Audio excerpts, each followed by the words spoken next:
back to TenTenths podcast. I am in the King Motorsports studio, and I am your host, Robert Veerhout, and I have Adam Nielsen on Zoom. And back by popular demand, it is absurdly popular. Don Boss from TekBoss Inc. LLC. I totally realized. LLC. That's all it says. LLC. So thanks for coming on, Don. Again. Yeah, thanks for having me again. I didn't think it was actually going to happen, and here we are. There is one thing that I want to suggest, and is that you speak louder. That's louder? Yes, that is the only complaint I had while editing this. I was like, shit, they're on the same channel, but Adam's louder. Probably because I'm setting my microphones about 2 feet away from me, and Adam has one here. Yeah, basically. Yeah. So I'm going to try to be better about balancing that this time. Yeah. Sorry. It's all good. I'll try to move this closer because the camera and the microphone are on the same mount, so it's just going to be like my forehead. Also, if I was a very good professional podcaster, I would have talked about this before the show. Yeah. Instead of telling you during the show. Yeah. But I've been getting pointers from other shows, and that's how they do it. Things we are not. Professional? Professional. Yeah, no, God, no. This is just not us. Organized. That's all we're known for. Nope, not that either. Is that any better? It's not within 12 inches. I think it's better. Here, I'll turn mine down. Yeah, I think we're pretty good. Plus, levels. Yeah, levels. I try to balance it, and no one complained loudly to me about it. I'm not on Facebook very much anymore, so if they are complaining, I don't see it. I didn't notice it being that different when I would listen to some of it. Okay. Well, that means my balancing or my equalization stuff's working, and I'll try to do a better job of actually touching the Zoom thing. Yeah. Touch it. Oh, yeah. I'll touch it. Hey. Oh, that's nice. Hey. Phrasing. All right. What do you want to talk about? What do you want to talk about? It's your show, man. I don't have any plans. We're just here for the ride, dude. I'm just like, this is Don Boss's podcast. We're just here.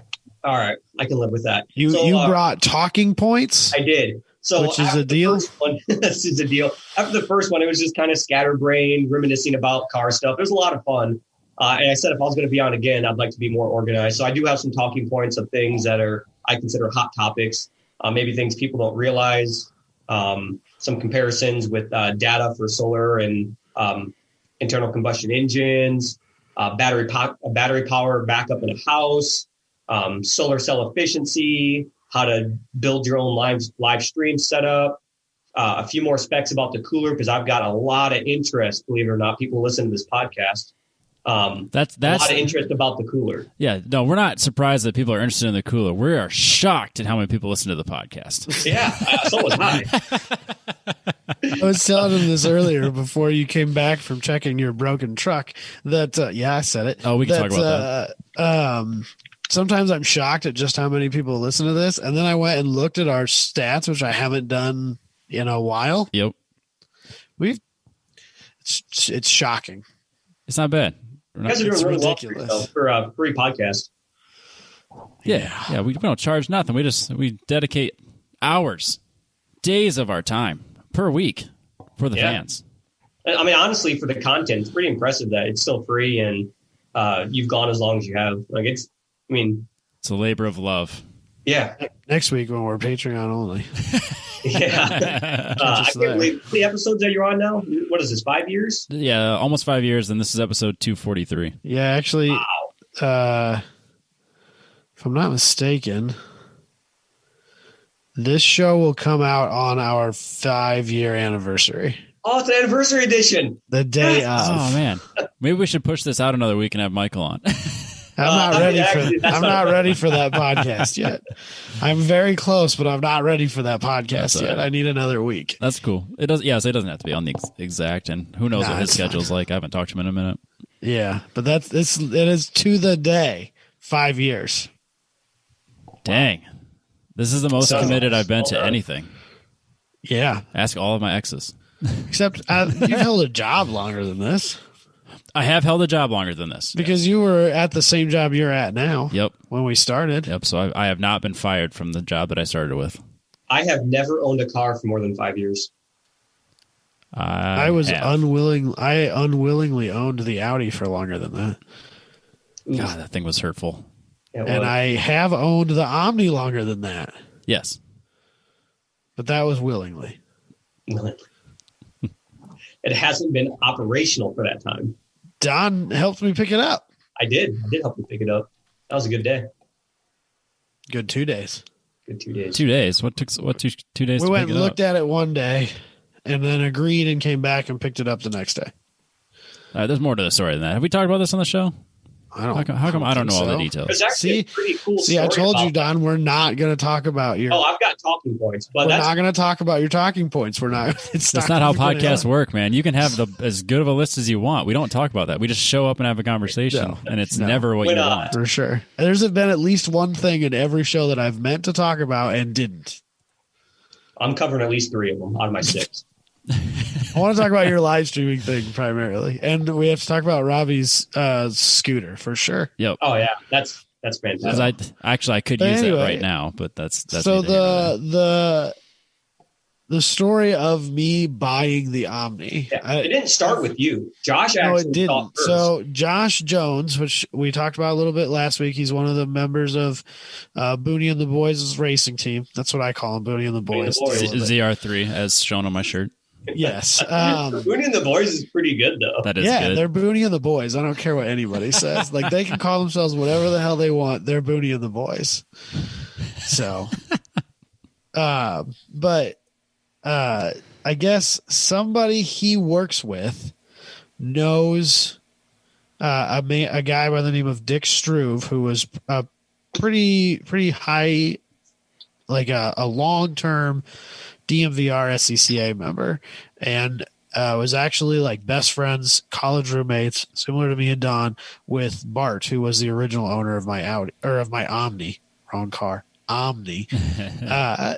And he had it. He was trying to get it running for the family, and I guess that guy told Josh about it.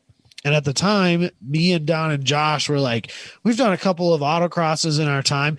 Let's go straight to 24-hour endurance racing, because that's the logical leap that you make. Yeah, we were all in. You go from like, we've never done any track days in our life. We've done like 6 autocrosses.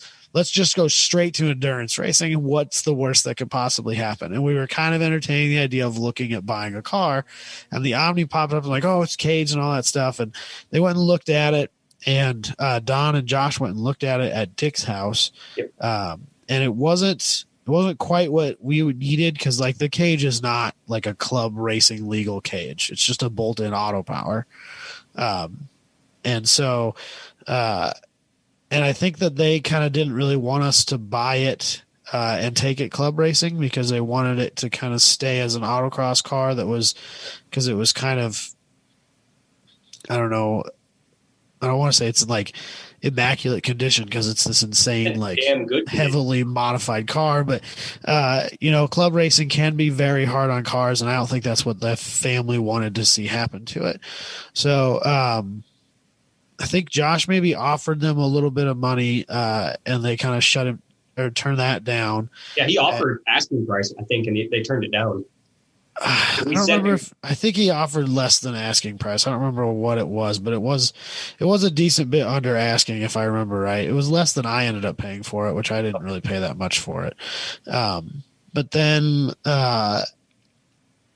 like fast forward probably, I don't know, 6-8 months, maybe even a year. We had forgotten about it. And I was at a Good Guys event with my dad, and we were talking about fake Shelby Mustangs. And I got on Craigslist and searched Shelby, and the Omni popped up.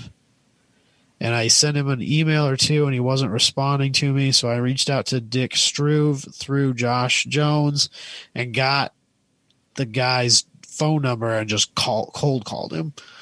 And Don and I went down there and looked at it one day. We drove it for a little while. We drove it around the neighborhood a little bit. And then we went and got it the next day. But Don had that like Hemi Jeep Grand Cherokee at the time, but none of us really had a trailer. So Don rented one from U-Haul. And I think you ended up having to get one, like a I think you got one and it didn't work, and you had to go get another one. It was a pain in the ass. I can't remember why. I don't remember what. It was something like huge because it was U-Haul, so it's never straightforward and painless, right? And so then we got it down there. We figured out how to get it onto the trailer. The tires just barely, because it was one of those that's open in the middle and it has 2 tracks, you know? Yeah, like a 4-post lift. Yeah, but instead of those rails, if you will, being flat, they're U-channel. Yeah. And so the tires like barely fit. Because when I bought it, it came on the slicks with a 10-inch wide wheel. And so they like barely fit in there. I don't know how you fit like a lot of modern race car or modern like sports cars or something. Like you could put a C6 Corvette on there, a Z06. The back wheels wouldn't fit. But we got it on there and we brought it home, and I guess the rest is history. Yeah. So. Yeah, it's crazy to think that we were going to buy that originally to turn it into like the Lemons car. Yeah. The money that I used to buy that, I had gone to my bank and I had secured like a line of credit. And my original plan was to buy an S10 as a new daily driver so that I could race the Audi. That was what I had originally planned on doing with that money. And then I was like, this Omni thing, that's kind of cool, right? Let's give this a shot. And I ended up buying that, which probably, I mean, despite the fact that it's been broken for quite some time, was probably still the better option. Oh, yeah, for sure. But, yeah. What's funny is I still ended up in an S10, just not how I thought I would. So, I don't know. I don't know what else to. That's awesome, man. Yeah. So that was kind of. I still have pictures of me like hanging out the window of the Omni while it's on the trailer behind Don's Jeep. If you're on that we went to pick it up. If you're on YouTube, that's the picture I have. Oh yeah, nice. I went deep into your Facebook for this episode. Yeah, for the first episode we did. That's right. Yeah, yeah, we didn't use a lot of those pictures. Nope. No, I saved like 50 some pictures just because I didn't know where this was going to go, and I made the right choice. You never do. Then of course, I didn't use half of them because we went Especially to a when the 2 of us are involved. Totally different direction. Yeah. So. Yeah, what a weird deal. What a weird car. I got it cheap. I only paid like $2,000 for it. Yeah, $2,200 Yeah, I remember that. Like that. It was cheap for the car. That's an amazing price. Yeah. So, yeah. But anyway, let's talk about Don's stuff. First of all, because you've mentioned it on the group, and I think there were a few people that were interested in it, and I'm even kind of interested in it. Let's talk about this live stream thing you've got going on. Okay, that sounds good. So anybody that's watched the ZR3 or Booney and the Boys, sorry. Yeah, Booney and it's catching on. Yeah, it is patent pending on that. It's good. I like it. So it took us some trial and error to get live stream out of the car. In the last event, the second day went a lot better. But so when you're live streaming, there's a couple things to consider. Easiest way to live stream is to just use a phone and use your phone's data plan. Use the phone's camera because any modern phone, you're talking 10 megapixels. It's good lens quality, and there is a plethora of apps that you can download on a mobile phone that it's one click and you're live streaming to YouTube or Twitch. I prefer Twitch. There's less hoops to jump through like there is on YouTube. I know YouTube live streaming, you have to have so many subscriptions and you have to have it pre-planned, and there's ways around that from my understanding, but Twitch, it's just live stream, yep, click and go. So you can download a mobile version of Twitch on your phone and you hit a button and you're live streaming and you're just at the mercy of your data plan. That being said, live streaming eats a lot of data. If you want to live stream at moderate video quality 720, you can bank on at least 1 gig per hour, usually 1.2 gigs per hour. So if you have 10 gigabytes and you're doing an endurance race, that's not going to cut it. So that's something to consider. If you don't want to use your phone because it's not a fisheye or wide angle lens, so the video doesn't look the same. Like when you watch a GoPro video or any professional live stream video, you see like almost 180 or 120 degrees. You get that wide angle look. You don't get that out of a cell phone. It's very flat, and it does kind of kill the experience. I've done a few things to fix that. You can buy lens kits for phones, and it's just like a little adhesive piece that snaps out that you double-sided sticky tape in front of your camera lens, and you can buy lens kits. Those work really well. I've had really good luck with those. And then for the mount, you just use a RAM mount. In the Z3, it's mounted to the roll bar, not the windshield. So if it does come loose, it's not flying out the window. It's a solid mount, very robust, not shaky, and that does work. That's, if you're talking budget live streaming, especially for like time trials where it's 20-minute sessions, you're not gonna use 8 gigabytes of data. That's a great way to get a live stream out there. If you want to do more with it and you want to start adding features, and you're talking being able to adjust it from the pits, change driver names on the screen, add some custom decals to it, I have found a very cool way of doing that. And that's with a device called a micro PC, or they're called mini PCs. And it's a full-blown computer about the size. They can be as small as a pack of cigarettes. This ApexPro box. Yeah. In fact, that size right there would be a larger one. It's like 6 inches by 6 inches or so. So I think the one I settled on is 4 inches by 4 inches by 1 3/4 is the one I use. They make them smaller, but they don't have dedicated video cards. The one I go with has a dedicated video card, 16 gigs of RAM, 256 gigabytes of internal storage. So even if you lose connection, it's still recording locally. And you can port that to a USB and then have an extension cable by a Windows. So if you have to pull video for something, if you have an incident, you can just pull the USB. And then you can take it to the officials like, yep, here's our video. That being said, a lot of those come with Windows 10 Pro operating system installed, which let me back up. Those PCs you can get for under $200, $130. You can get one with decent quality. It might not be the 16 gigs RAM. It might be closer to like the 6 or 8 gig RAM for that under a 150 mark, but still plenty for just processing video. And so you can do a lot with it. But if it has Windows 10 Pro, you have another machine. You can remote into that machine. You can adjust parameters with the stream. You can stop and start the stream. You can change the driver's name from another computer. In fact, how I have the Booney and the Boyces team one set up right now, I have a shortcut on my. That's a thing now. I have a shortcut on my computer. Happy. He's gonna fucking hate you. I love Booney. No. So happy. He's not gonna hate you. I fucking love it. Booney's gonna hate Adam. Oh, for sure, dude. Everything I do pisses Booney off. Booney hates Adam. Well-known facts. If Booney listens to this, I want him to know that I still love him, even though he hasn't replied to a text message in almost 3 weeks. He's not great at texting back. I will admit that. He's broken my heart because I had a lot of fun things I wanted to share with him. But he texted me back today. You son of a bitch! You took my text. The 1 or 2 texts he sends out today, you got it. I sent him a text I sent him a text on Monday. Monday, and then he texted me back today, Wednesday, and then I texted him back. So I'll probably get another one on Friday. Robbie's like a low-key paying customer right now, though. So, Booney, I've got money. I was hanging out there on Saturday.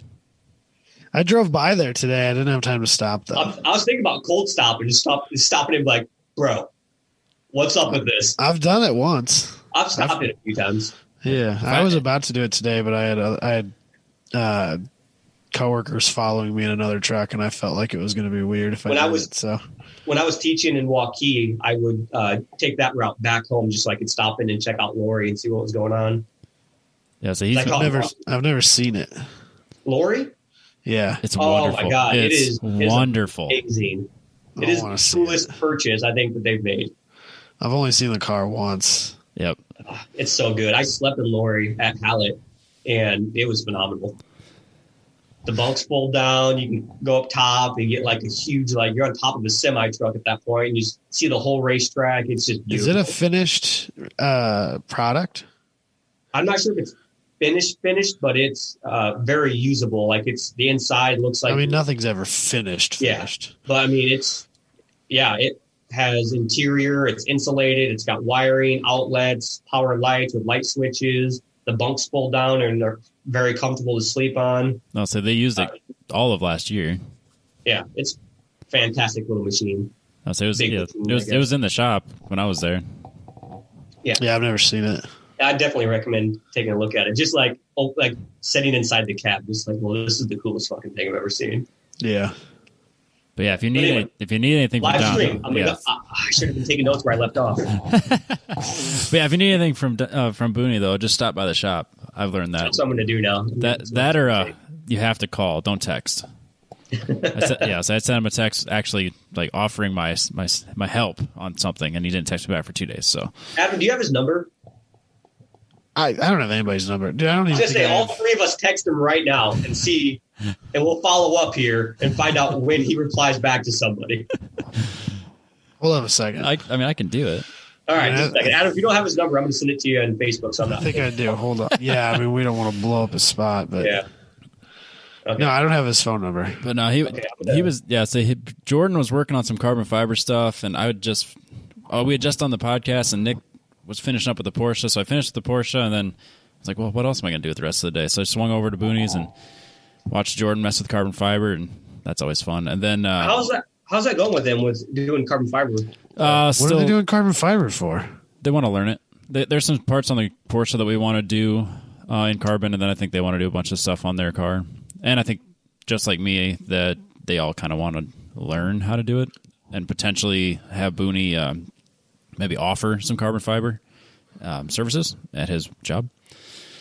Which would be awesome. Yeah. So I know they had some struggles first couple of tries, just kind of figuring out the vacuum and all that stuff. But yeah, it's a learning curve for sure. I've tried messing with it, and it's not a skill set I have. No. So yeah, I'll just take a look at them. They're relatively strong, but yeah, like the resin wasn't quite right, or the pressure wasn't, or the vacuum wasn't quite right. So no, I think they're coming right along. So it'd be kind of cool to see that. Did they buy a vacuum former, or did they build one, or they bought a vacuum for it? Yeah. Okay. Yep. Very cool. So Adam, I sent you the number. So when all of us are ready, what's our message going to say? I'm going to assume he doesn't have my phone number either. Oh, did you say, hey, this is Adam? That's fair. Our group message has 54 messages that I have not been a part of. Yeah, I'm aware. I need to stop checking my phone. What are we doing here? What are we saying? Send me a message. I said boner. Just send something. I said, hey, this is Adam. Hey, this is Don. He's going to get all these like, what the fuck is going on? And then I said, reply to me first. You son of a bitch. Reply to this before Adam. All right. All text have been sent. All right. I just said, see you later. We'll talk on Friday. Yep. This will make sense later, Booney. Okay. But yeah. Oh, man. The live streaming thing. Like I said, you can buy a mini PC under $150. On that mini PC, you can run a software, and let me make sure I get this name right. I have it under TekBoss Softwares. Streamlabs OBS is the software I found to be the best user-friendly. So is that... Don't we use OBS? We use OBS for the podcast. Yeah, so OBS allows you to add overlays and custom content. Yep. Streamlabs OBS allows you to do that from your mobile device. Oh. So you can set a mobile device up and then port that video to that PC and then stream from that. And you can remotely log in, change driver names.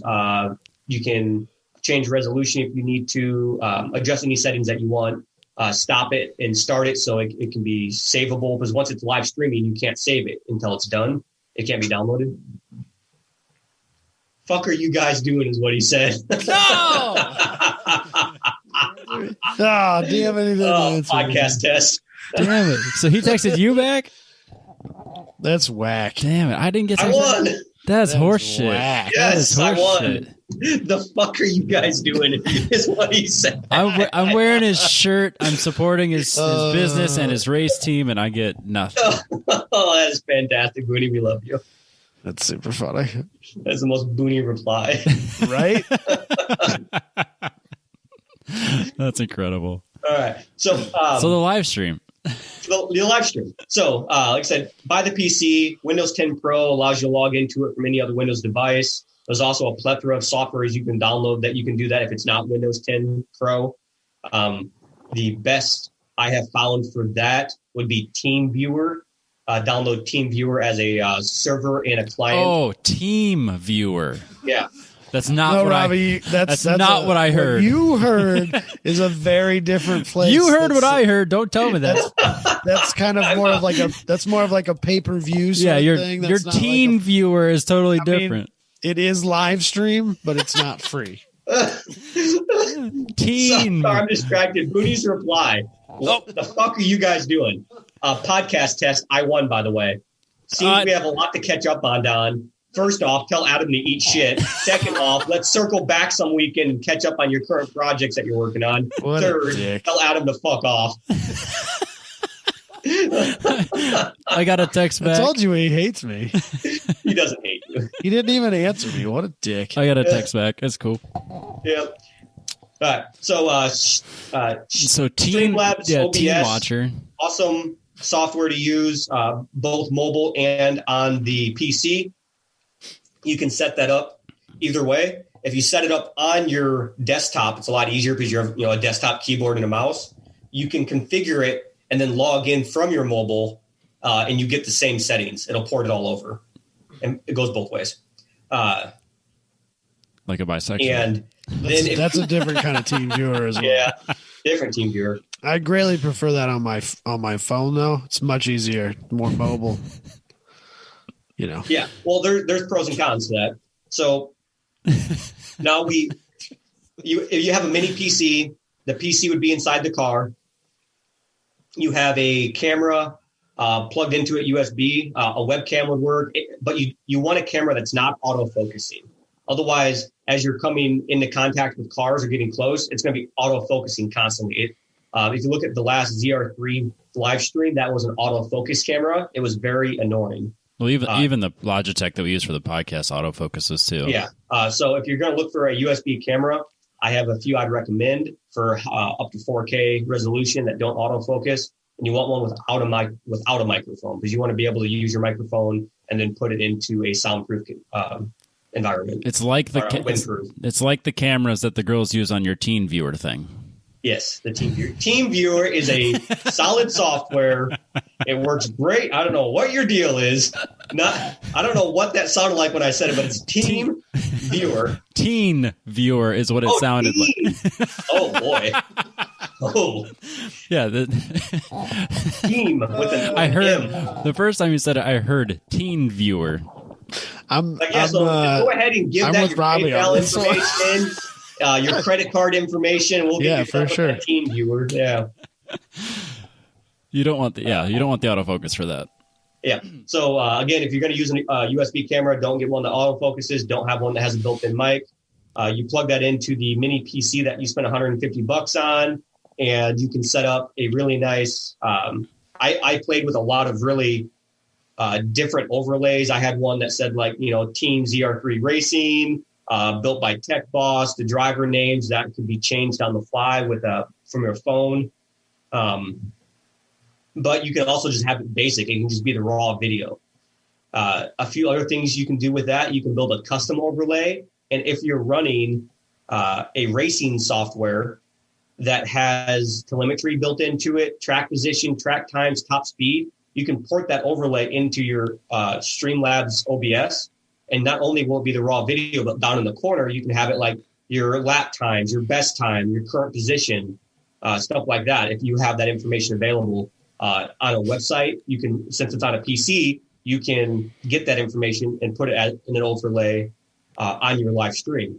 Again, so far, we've only spent $150 on the PC. Software is all free and maybe $50 for a camera. So up to around $200. So now we're to the point of, okay, how do we get that information to YouTube or to Twitch? And that's where data comes in. Most people will be like, oh, I'll just do a hotspot on my phone, connect the PC to the hotspot and go that route. That will work, but Robbie, I can't focus because you're just giggling. What did he say to you? I have to know. He texted me and asked, what the fucking game are you guys playing? Oh, he said, sorry, you should have been first. Yes! Doesn't matter. I was first, I win. Oh, I got a response too. He sent me a gif of Jeremy Clarkson with an L on his forehead that says loser. Damn it. He probably spent the most time on that one other than the text. That took effort. That's fair. I'm impressed that he even knows how to use a GIF, frankly. Since he's like pushing boomer age. I honestly have I'm surprised he's able to do that. So, also, I'm glad that his text messages don't come up green, which is why I Facebook message you too. Fair enough. So, mobile hotspot. If you use your phone as a mobile hotspot, two things. One, most carriers now, they have what's called your standard data and hotspot data. Those are two separate things now if you look at your bill. And if you have, because people were buying the unlimited plans and then using that as a Wi-Fi and not having, not paying for internet because you could just use your unlimited. So now it's split up into hotspot data and your mobile data. You can still have unlimited mobile data, but you're limited to 5 gigs, 10 gigs of hotspot. And again, if you're doing 20-minute sessions, that 5 or 10 gigs is enough. But the caveat to that is when you use a hotspot, it's a throttled connection. You will get 3 to 5 megabytes per second with a device you have hooked up to a hotspot. That is not enough speed to push video. That's very choppy, buffery video if you try to use your phone as your hotspot, which sucks because that's a pretty cheap solution to do that because everybody has a cell phone.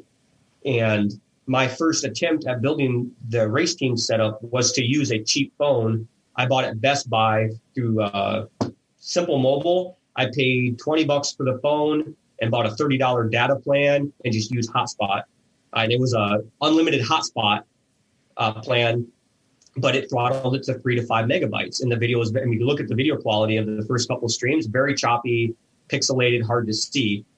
And the second day at Hallett is when I did some research and was able to make changes with what I had on me at the time. I was 7 hours away from my laboratory that's in my next room.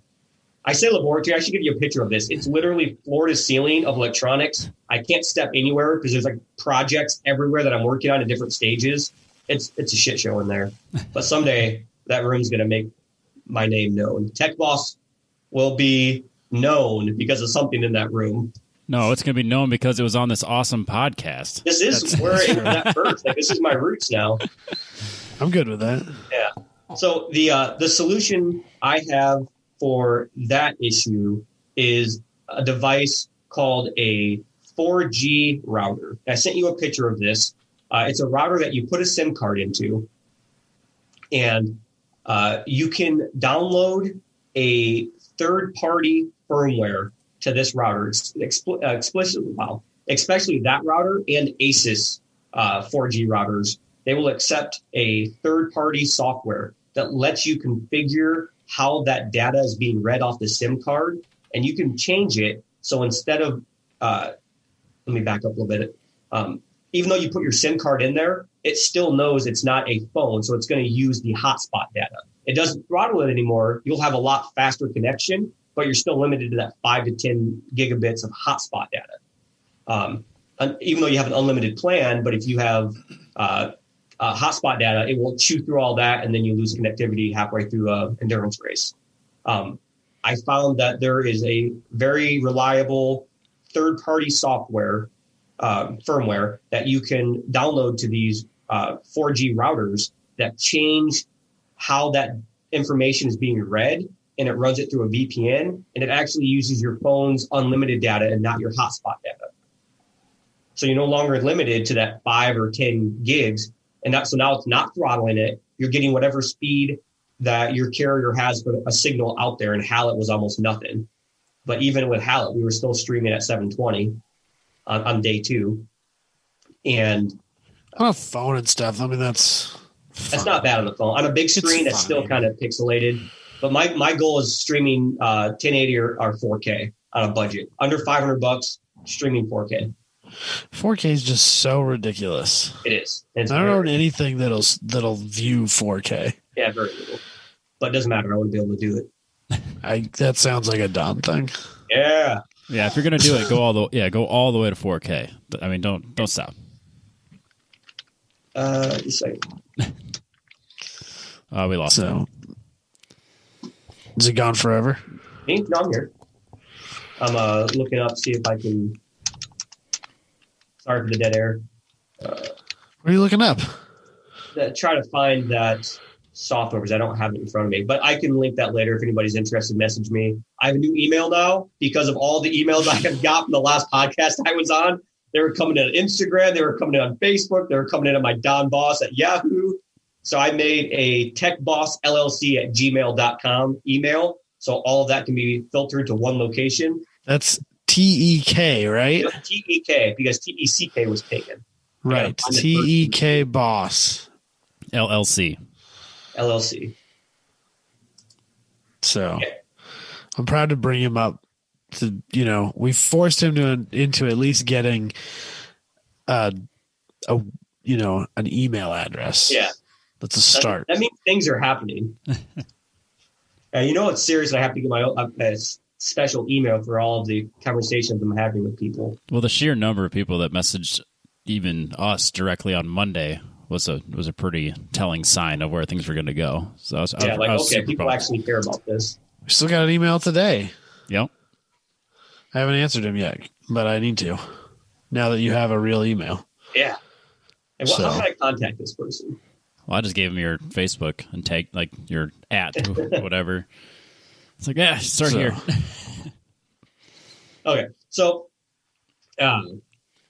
with that 4G router, you just put a SIM card in it. It looks for whatever carrier that provided the SIM card, and then it connects to that network. So obviously you want to use a SIM card that has, depending on where you're at. And that's what's neat about that is you can buy a prepaid unlimited data plan from almost any carrier now. So you can do research like, okay, Hallett, US Cellular had really good coverage. Verizon didn't. So for that month, I'm going to race Hallett. I'm going to buy a $40 unlimited SIM card through US Cellular. Next time I'm going to Road America, I need to have a Verizon card. And you can research that stuff ahead of time. There is something to be said that not all carriers use the same frequency. And so you got to be careful when you're shopping for a 4G modem at which carriers it supports. As far as like GSM and give me a second, I can't remember if it's Verizon. This is great. I know this too. I can't think of it. Yeah, CDMA? Yeah. Is that what you're talking about? Yep. I can't remember. So the global standard for communication, the GSM, is going to be what everything goes to, but when they haven't migrated there. So CDMA versus GSM. So you have to be careful of which carrier that's providing the service for you for the 4G, and be careful because not all 4G, if a 4G modem won't work with CDMA and GSM, and certain carriers only exist on one or the other. So that's something to look for when you're buying a router. There's a lot of 4G routers out there. There's some expensive ones that are freaking awesome. But I wasn't going to spend $300 on one to toss it in a race car. So I spent $100 on one. And even that was kind of pricey, but I wanted to test it. And you got to test this stuff. That's the hard part about developing anything, is putting the money up for R&D. So that being said, that worked really, really well. But it would still, I wanted a better connection. It would still drop down to 2 bars and get a little buffery. So then I bought a 12 decibel antenna, dual antenna. So you have a DIV and a main. I sent you a picture of the antenna, and there's 2 plugs on it. Yep.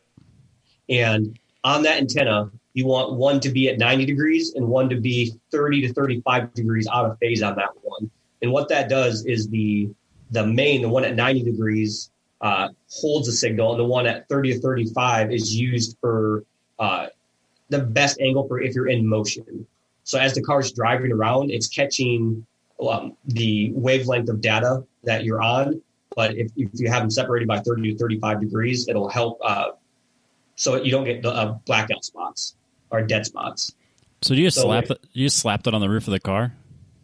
That one hasn't been in a car yet. I haven't plugged that in yet. Okay. I've only tested that from home with having it upstairs. I was at 3 bars, plugged it in, full bars. Okay. Do you expect to have to slap it on the roof, or do you think you could get away with?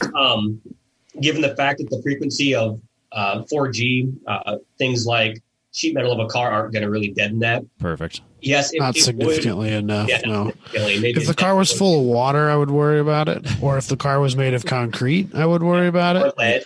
Yeah, but I think you'll be all right then. otherwise. Wi-Fi signals do pretty good getting through walls and thin sheet metal. Yeah, that makes sense. So, obviously, if you had it on top of the car, it would be optimal. But the box I have all this built in is 10 by 8 by 2 inch box, and this antenna just bolts to the top of it. Oh, nice. It's actually bolts over the top of it. So now we have data, high-speed data, unlimited amount of data. We have an antenna to boost our signal, negative 12 decibels. We have a external camera that's not auto-focusing, microphone input to the PC that's inside the box. So it can be muffled with a filter so you're not hearing all that wind noise. And you can actually, set it up by the driver or set it on you can be plugged in remotely. You have a nice long cable, or you can even do a Bluetooth one if you wanted to, and have it set so it's not in wind interference, but you can just hear the driver, hear the car noises, whatever you want. Could you send it to the pits so that Adam and I can commentate without the driver knowing? Oh, I'm sure that could be done. I can pretty much do anything. That would be so cool. I would totally be down for that. Or even those guys would kill me, but yeah. We're gonna also sell some of these to Grid Life for their live stream stuff. Jabe just doesn't know about that yet. Or set it up so that Adam and I could do it through my computer here, like a podcast. So what's cool about that is once I build it, I have like a SHA number that stays with that computer unless you go into like the privacy settings and request a new SHA number, which is just a really long hex number. I can log into any of these devices. So if I set these up, we put them in cars, I can give you those SHA numbers, and you could log in from your computer and like mess with the live stream or type whatever you wanted or add your own audio input. What would be cool in all reality is if you like if especially with these endurance teams with the in-car to pit radios, if that whatever chat is being done on that was broadcast in real time on the live stream so that people could hear like the driver talking to the crew about needing to come in for fuel or whatever. So that would be cool. Yeah, there's already a plug for that, and you can literally plug right into that jack, and you can hear the radio banter, which is usually a minimum unless I am crew chiefing and everybody else is sleeping. Apparently, I need to talk less. Yeah. Much like me, talking less is not a strong suit for you. Oh, it is not. It's not something either one of us are good at. I'm good at that. And Josh let me know. He's like, you can keep the radio chat down. I'm just trying to drive you. That sounds like something that your wife said hi, Josh. That sounds like something that Josh would tell you for sure. I was messaging his wife. He's like, well, tell Josh I love him. He's doing a good job. So I'm like, hey, Josh, your wife wants to know that, let you know she loves you doing a good job. Apparently, that's not need to know information. That's not need to know information. Unless the car's on fire or I need to come in for some reason, leave me alone. Yeah, that's pretty much for sure. It needs to be left to. All right. So you can port into the microphone. You can have an external microphone. You can have no microphone, whatever you want. Log in remotely, make adjustments to the stream, stop and start it, remove flash drives of recorded video. You can have it set up so if you lose data, it doesn't stop the local recording. You always have a local recording. And the PC has 256 gigabytes of internal storage. Plus, it has external USBs. You can, toss a 64 gig USB in there. Ample room for video storage, even at 4K. And all of that can be built for, $300, $350 just using free softwares. And the only thing that is a little tricky is flashing the firmware on your 4G router, which is not hard. I can give you some YouTube videos of where I learned how to do it. I can make a YouTube video of me doing it. Pretty straightforward. Is it kind of right now, if Josh Jones is listening to this, he's like, you're giving away all this stuff that you plan on building, and you're not going to be able to sell anything. I personally don't care about. I'm building one of these myself, and it may be something I try to market. But I promise you, nobody will be able to make it as nice or as cheap as I do using these parts. When I buy them, I'll buy them in bulk. I will get a discount that you are not getting. Because the other thing is that, like, some people will be like, yeah, I'd rather build this myself. But there's plenty of people out there that are like, you're going to let me buy this from you and you're going to do all that for me. I got other shit to do. Yeah. And so spend $350 on it. Being a reasonable human being, I value my time. $20 an hour. I spend, 5 hours putting this together. I ask for an extra $100, $150 on this. I sell them for $550. That's still dirt cheap compared to anything else you're going to find for live streaming. Absolutely. And again, it's not nearly as flashy. It's a computer inside of a box, and it's components that you can buy and replace without having to replace the entire unit. If one thing fails, you can just go and buy that. It's on Amazon. These aren't proprietary parts. That's what I try to always build my stuff without needing to custom make the parts. The coolers I am developing, the only thing that's proprietary in that is the Peltier modules that I developed. Everything else is an off-the-shelf item that anybody can buy or replace. No crazy upcharge because you can only find it from me and it's only used in 2 other places in the world. Like the chill-out system uses kudos to their engineers. It's fantastic. But they use a micro refrigerator pump. That pump by itself is $500. Just the pump. It has the amount of technology in that pump to be as efficient as it is at that size is phenomenal. I actually dove into the research because I was curious about it, and they did some testing on it on Mythbusters, or Adam Savage's one-day DIY projects. He's from Mythbusters, and the guy that helped develop the pump was on the show, But just that pump by itself is more expensive than my entire cooler is. And I don't want that. If the water pump fails in mine, it's a $12 part on Amazon. Here's the link. Go buy it yourself, or I'll send you one because I buy them in bulk. I'll give it to you for $10. So I'm all about using parts that are easily obtainable. So the camera system, the live stream system is no different. That's my goal. If you're interested in one, hit me up. Like I said, I will hopefully have one done in testing here with the ZR3 team. The thing to know about live streaming setups, no matter which one you buy, none of them have the added cost of the data you're going to use. I don't care if you buy the $1,500 solution that was on the WRL page. I can't remember the name of it. Solid solution, decent price for what it is, or you're paying the $4,000 or $5,000 for the high-end one. That does not count the data that you need to have a subscription for.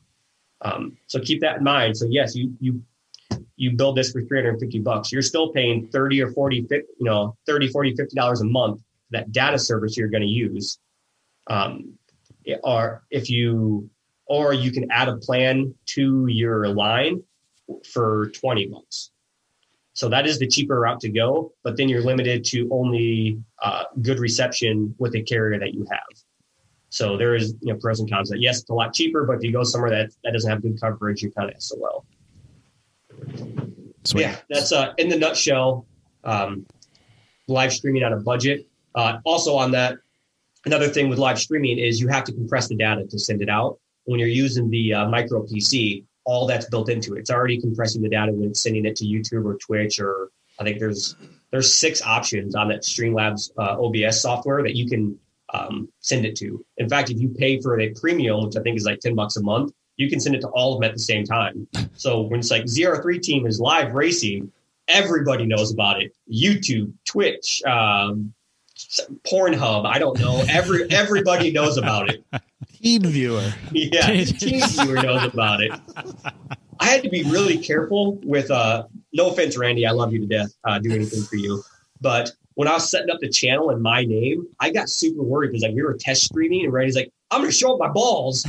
Like, you can't do that. You can't do that on Twitch, Randy. That comes back on me. That's my name. So within like the first 2 or 3 test streams we did, I had to make their own account. That was no longer associated to TekBoss. Probably the right choice. Yeah, I'm going to show up my balls. Okay. Fucking love that. Oh gosh, Booney and the boys. I love those guys. All right, so I'm going to pull up my notepad. Yeah, I'll say we've talked about your live stream for quite some time, which means we're basically run out of time. So sorry about the rest of your stuff. Fuck, done. I'll put a check mark next to this though. Okay. Next week on Don Boss's podcast. The third. How long have we been talking? We started at like 8:30. 50 minutes. 50? You let me talk for 50 minutes about that? Well, no, we talked about a lot of. We talked about we sent Booney some text messages, and he replied to a couple of us. 20 minutes of live stream. I think that's really for what it is and how many people use live stream. I think that's a reasonable amount of time. Yeah, you gave away everything anyone would need to know if they wanted to do it themselves, or gave them enough information that if they were like, "Oh man, that's a great idea." Now they Robbie's can reach out to you. asking questions, making notes for his own stuff. Yeah, I don't need to do that. I can just have him do it. I have a guy, and I have a podcast that I can. I can advertise this on my podcast. Yeah, isn't it great? I like being the guy. I like knowing. Yeah, you're that guy. Okay, so moving down the list before we get sidetracked here, I want to thank all the people that have reached out to me about not only Power Wheel mods and listen to the podcast. If my cooler can be turned into a beer chiller, that's a real thing that people have asked for. So that's cool. I have a fridge here that doesn't fucking work that apparently is just your thing. So I'm gonna take it back to the store and swap it out. And if the next one works, I'm gonna move on with my life. But if the next one doesn't work, it's coming to your house. Dude, I'll put one of my special Peltiers in it. That bitch will freeze fast. I don't need it to freeze. I just need it to keep my sandwich at a reasonable temperature. Is it like one of those like lunchbox chillers? So it's got room to put like probably like the sandwich Tupperwares. Yep. It's got room to probably put 2 of those and like probably 3 tall boys. Okay, and just plugs into like 12 volts in the car. It has a 12 volt or 120 volt plug, and it has a switch on the back that goes from heat to cool. Yep. But all it does is heat. Okay. Whether it's on heat or cool, it's hot. That's an easy fix. That's day one of messing with Peltiers. Yeah. It's probably super easy. Been there. But I'm going to give them the opportunity to fix it without me having to bother you. And if that doesn't work, if I get a second one and it's bunk. Another Adam weekend. It's coming to your house. Me and my son are going to come over, and we're going to probably not fix it because we didn't fix the last thing we tried to fix. That's not true. The issue was the battery went low. We fixed that. I did fix the battery. I fixed You're not the battery wrong. issue in the car that you came over to fix. That's true, but now it won't download the firmware, and so it still doesn't work. Different issue. I fixed the issue I told you I would fix. That we never even talked about that on the podcast either. Are we gonna? I feel like I'm in the dark. To? I feel like Robbie would be super down to play with this if it worked. Go ahead and talk about. So, Robbie, slot cars, right? Yeah. But like slot cars are old school, right? So like I'm sure that I'm going to be AFK for a second. You got this, Adam. Oh god, that means away from keyboard. Yeah, for those. his Twitch acronyms. Yeah. So nerd. Get out of town, nerds. But slot cars are old school, and we can do better than that now, right? So I found this thing called Anki, ANKI Overdrive. Okay. And it's like a $250 deal that I found at Walmart for the Walmart. Use your words, bro. Wow. For the super deep discount of $50. Okay. And so basically I think it's 4 lanes wide, like like a slot car track. Like the picture I Normally have goes up on rolling. YouTube that's from the 50s. Sure. But the track is just like flat magnetic sort of track. It has lanes in it, but it doesn't like the cars can move from one lane to the next. Okay. So you can pass other cars. Oh, and you that's can run cool. multiple cars on it. And the car's Bluetooth to your cell phone. What? And there's an accelerator, but you got to download an app, right? Yeah, of course. And there's an accelerator, and you lean it left and right, the phone, to change lanes. What's this thing called? Anki, ANKI. Anki overdrive cars. Okay. Yep. Yeah, so I had a funny And picture. not of it. only sounds that, cool. but the cars have weapons. What? So you can like it's like Mario Kart. Of course, there's a Fast and the Furious one. Yeah, there's a Fast and Furious one, because why wouldn't there be, right? Yeah, it fits So- perfectly. Yeah. So there's but apparently the company that built them went out of business. Oh no. It was like a Kickstarter thing. And then they got picked up, and Walmart was selling them for a little while, but they went out of business, and somebody else bought them. But it's been sitting, like, I think it was built in 2017. Okay. So it's been sitting at this Walmart forever, because I bought it for my kid for Christmas this year. Oh no shit. Yeah. And so we took them out of the box, and the battery would like not take a charge. And so I text Don, and I found like online, I found a blog on how to replace the battery, and I had where to go to buy the battery and stuff like that. And I text Don, I'm like, we can do this, right? Like, and Don's like, yeah, absolutely, dude, bring it on over. So he had a battery pack that wasn't the right size, but it was the right voltage. And so we wired it into the car to try and get it to work. And now it won't take the firmware update. And so we can't get it to freaking work. Dang it. But the battery works. I fixed it. The battery works. I'll give him that. He's not wrong. It is not a simple task. It is. He We're did talking like fix that. tiny wires in a very compact platform, but we still got it.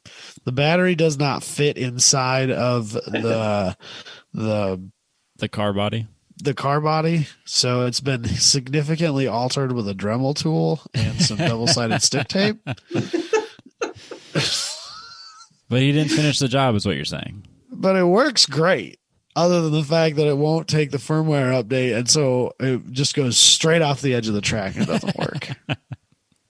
Shoot. I was really disappointed. So I don't know. We're going to probably double back on that at some point, because they are super, super cool. And I desperately want to play with them. Yeah, so it looks like a lot of fun.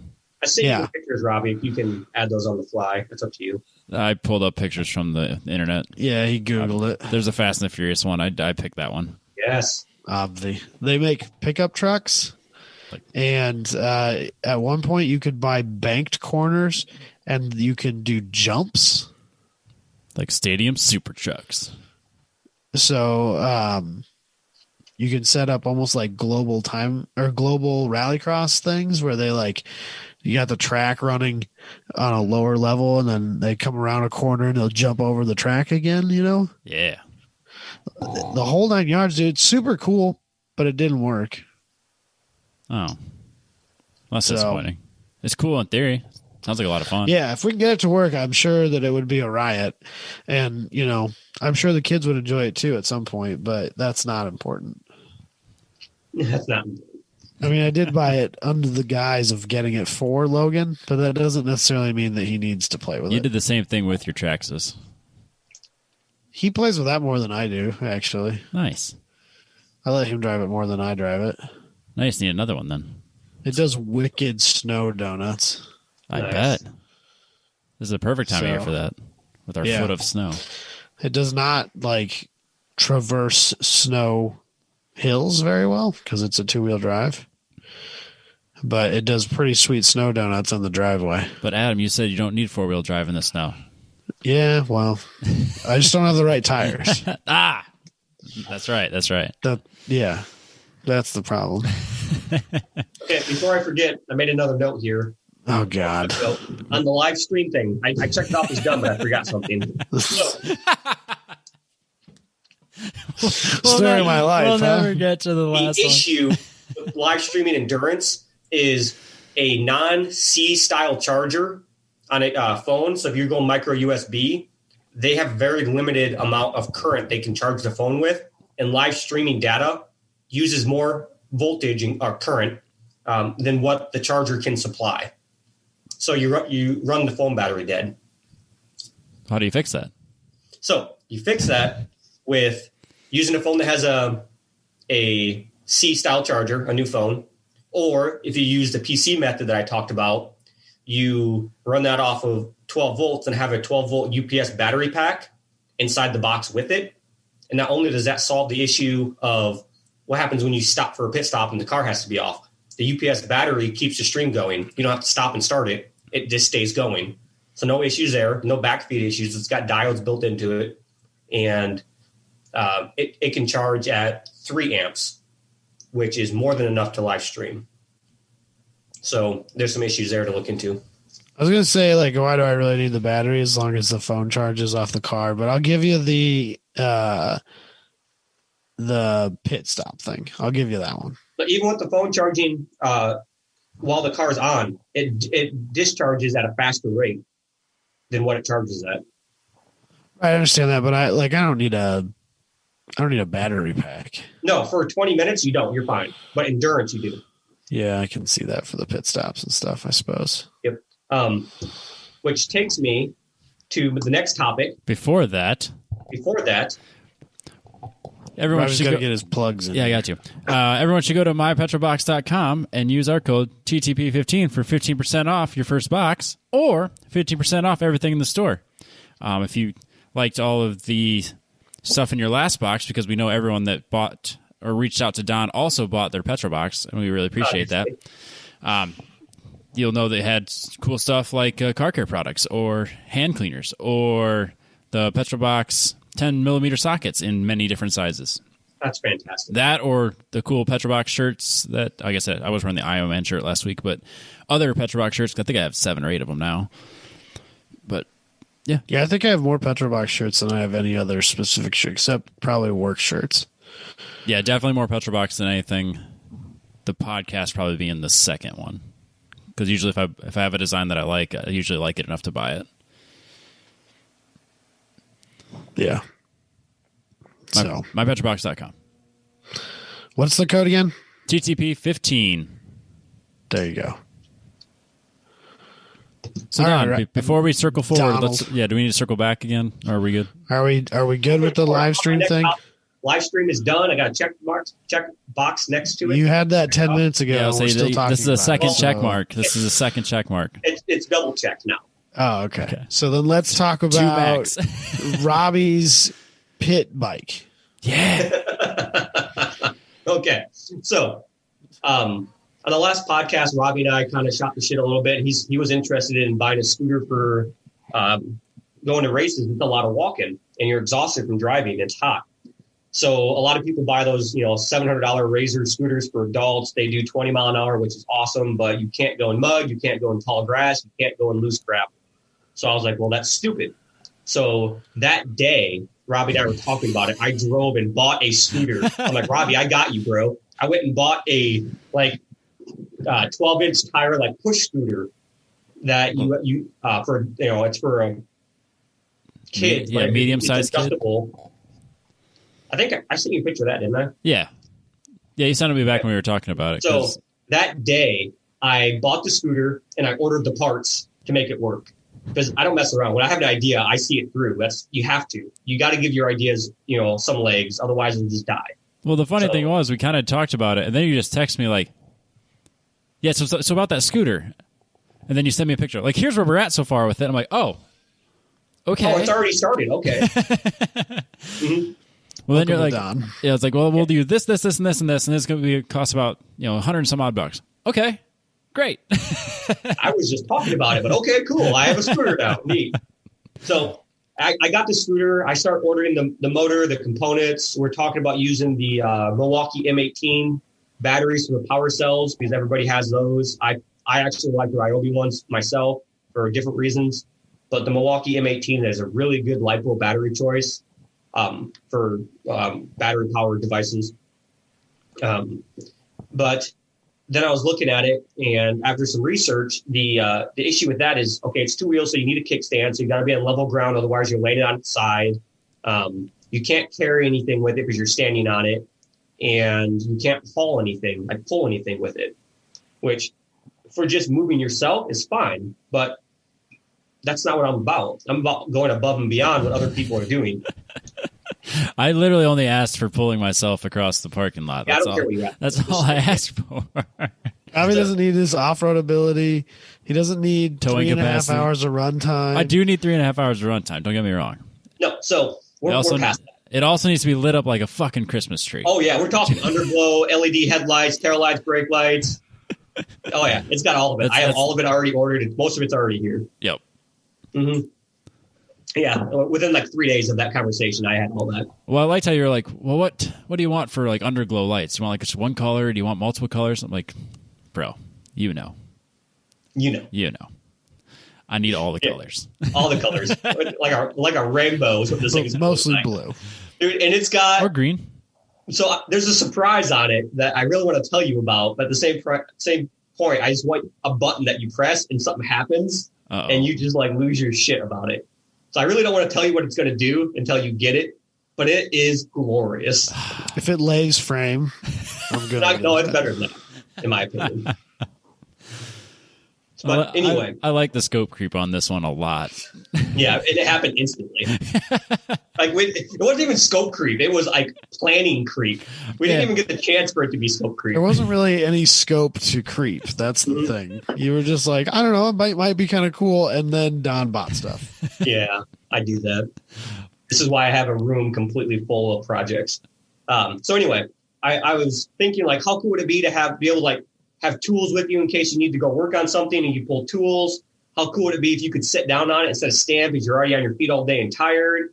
How cool would it be to not need a kickstand? It could just support itself. So I'm like, okay, so, 3 wheels minimum so it could self-balance. And then I wanted it to be able to take on inclines, take any terrain, carry at least 400 pounds. And after a few days of looking into what it would take to build that, I found that a really good platform to start with, that I already had most of those components, is a used mobility scooter that people use to older people use to get around. So I started looking on Craigslist and Facebook Marketplace, and I found a guy that had a four-wheel version, which is what I wanted, not 3-wheel. Had one for sale for, a couple $100. And so Josh Jones and I went and picked it up. And Josh is just like, I can't believe, what are you doing? This is stupid. And like a typical Josh. Great. Responsible person would say when his 30-something-year-old friend goes and buys a mobility scooter, and we get this thing back to my place and unload it, and obviously we got to test drive it to see if it works. And it was fully functioning. It's only a couple of years old, and it completely worked. And Josh is out like in my snow covered driveway and in the road, like doing donuts with it and jumping ice, buildup of ice on my driveway. He's jumping it, going up the driveway with it. He's like, okay, I want one. Instant. That's like at the 5 mile an hour, like slow pace that it is factory. Josh is like, yeah, this would be pretty cool at a track. So I noticed that the guy had more in the back of his truck when we left.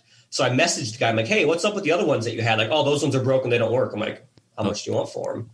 Yeah, $100 you could have them. Oh, no. So we drove all the way back. How many of these did you buy? We bought 3 of them. And then for those that don't know Josh Jones, he, without making him sound bad, he's not cheap by any means. But if something's free, that's a good price for anything. So and what happened is someone passed away and they were cleaning out an elderly, father-in-law's house, I believe is what happened. And this guy would just buy these things, run them until they broke, park it, and go buy another one. And so as we're loading it, Josh kind of looked in this giant dumpster they're throwing stuff in. And we went back the second time. And I got in. Josh was like, did you check out that dumpster? I'm like, no, I didn't check out the dumpster. What the fuck, man? He's like, oh, some things never change. Yeah. He's like, there could be good stuff in there. I'm like, I'm not looking in their dumpster. we went back to pick up the other two. I would have done the same thing. Josh looked in the dumpster, and he got back in the truck after we got the other two loaded. He's like, Don, there's a Segway in the dumpster. I'm like, what? He's like, a legitimate Segway. What? I'm like, no way. He's like, what? I shit you not. They threw away a Segway. He's like the handled one or the no handled one? Handled legitimate Segway, like the $7,000 Segway. Yeah. What? Yeah. So hear me out on this. So Josh is like, can we ask him if we can have it? I'm like, I'm not going to go ask him to go dumpster diving. No. Josh is like, I don't want to ask him either. I would have done that in a heartbeat, dude. Segway. And like Josh and I are having this conversation over like 30 seconds, maybe a minute of who's going to go ask these guys if we can dive in their dumpster. And finally, I just opened the door. I'm like, excuse me. Is this stuff in the dumpster free game? And the guy's like, yeah. It's like, so we can have this right here. And he's like, yeah. And Josh got out and he's already climbed in the dumpster. And we pull out a Segway, a legitimate name brand Segway. I'm so jealous right now. Dude, I want one so bad. So not only did we get 3 mobility scooters, we got a Segway. Where'd that end up? It's at Josh's right now. Oh, man. Yeah. What's up with it? What's the story on that thing? When they threw it in the dumpster, they broke part of the handle, but doesn't seem to be too bad. But I need to tear into it and see how the controllers look, what kind of shape the motors are in. But just looking over it, feeling it, turning the gears, and nothing feels out of place with the motor and the drive unit. So the controllers are the cheap part. So that Adam, might be brought back to life. This might be your chance to get a Segway for $100. Hell yeah. Josh was so happy about that. So we're rolling back to town through Des Moines with 2 mobility scooters stacked in my truck and a Segway leaning over them, strapped down. Yeah. So we get this, those to Josh's place, unload them. I get back to my place. I start tinkering with the mobility scooter I have. I'll look into what it's going to take because I want it to run, 15 mile an hour minimum because 5 mile an hour is way too slow. I want it to be able to haul, 400 pounds. So I start looking up what circuits are in it, what motor controller does it have, how do they function, what kind of axle do they use, and start putting together a parts list for things to buy to make this thing adequate for an actual pit buggy. At this point, it's more than a pit scooter. It's getting 12-inch knobby tires front and back for all-terrain purposes. It'll be running 48 volts instead of the 24 volts they run. It'll be lithium cells instead of AGM, aggregated glass mat. So we'll cut 50 pounds out of the weight just in batteries. Bigger motor with a live axle in the back instead of a transaxle. They only have 1-wheel drive. Even the four-wheel buggies only use 1 wheel for actually motion.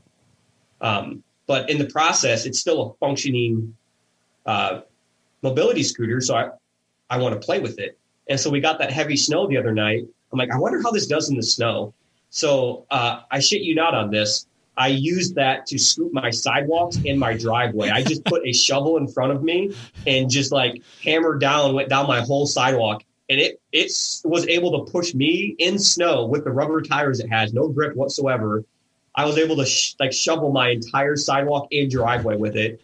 And yes, I have a nice snowblower. I could have done it in half the time, but I have never had so much fun moving snow. I'm assuming that your wife took this picture and then sent it to you and was laughing at you while you were doing it. She was laughing hysterically in the house the whole time. Really reconsidering her marriage choice. Yeah, she should. She's I had neighbors come back like, Don, you okay? Did you get hurt? I'm like, no, why? You're on a mobility scooter. Oh yeah, I see the confusion. No, I just bought it because I thought it'd be fun to play with.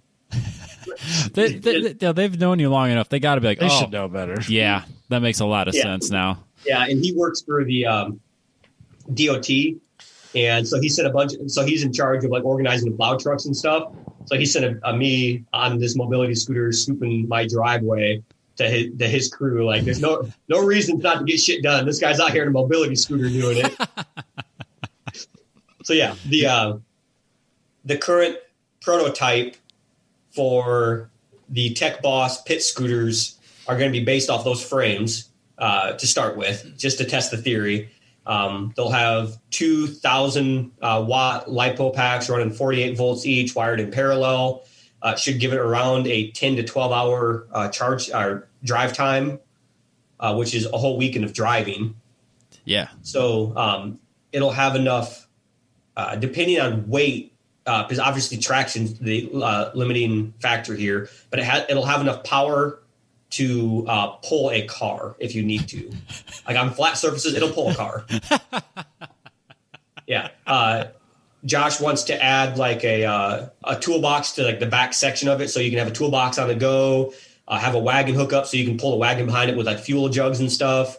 Like I said, it'll take mud, gravel, decent standing water, wet grass, up to a 40-degree incline, and still be able to pull you. Yeah.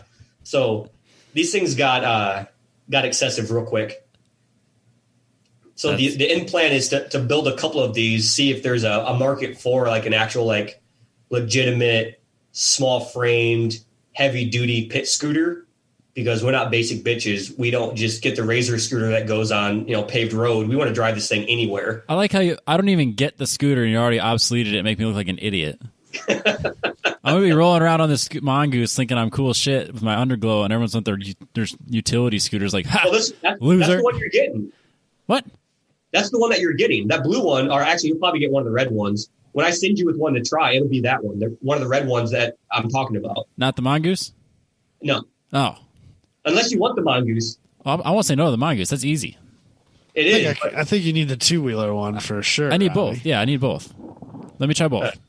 All right, try both. All right. But yeah, so that happened very quickly, and it is fantastic.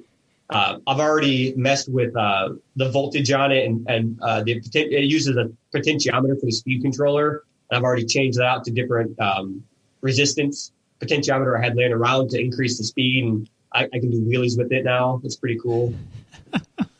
Yeah, so that's been a hoot of a project already.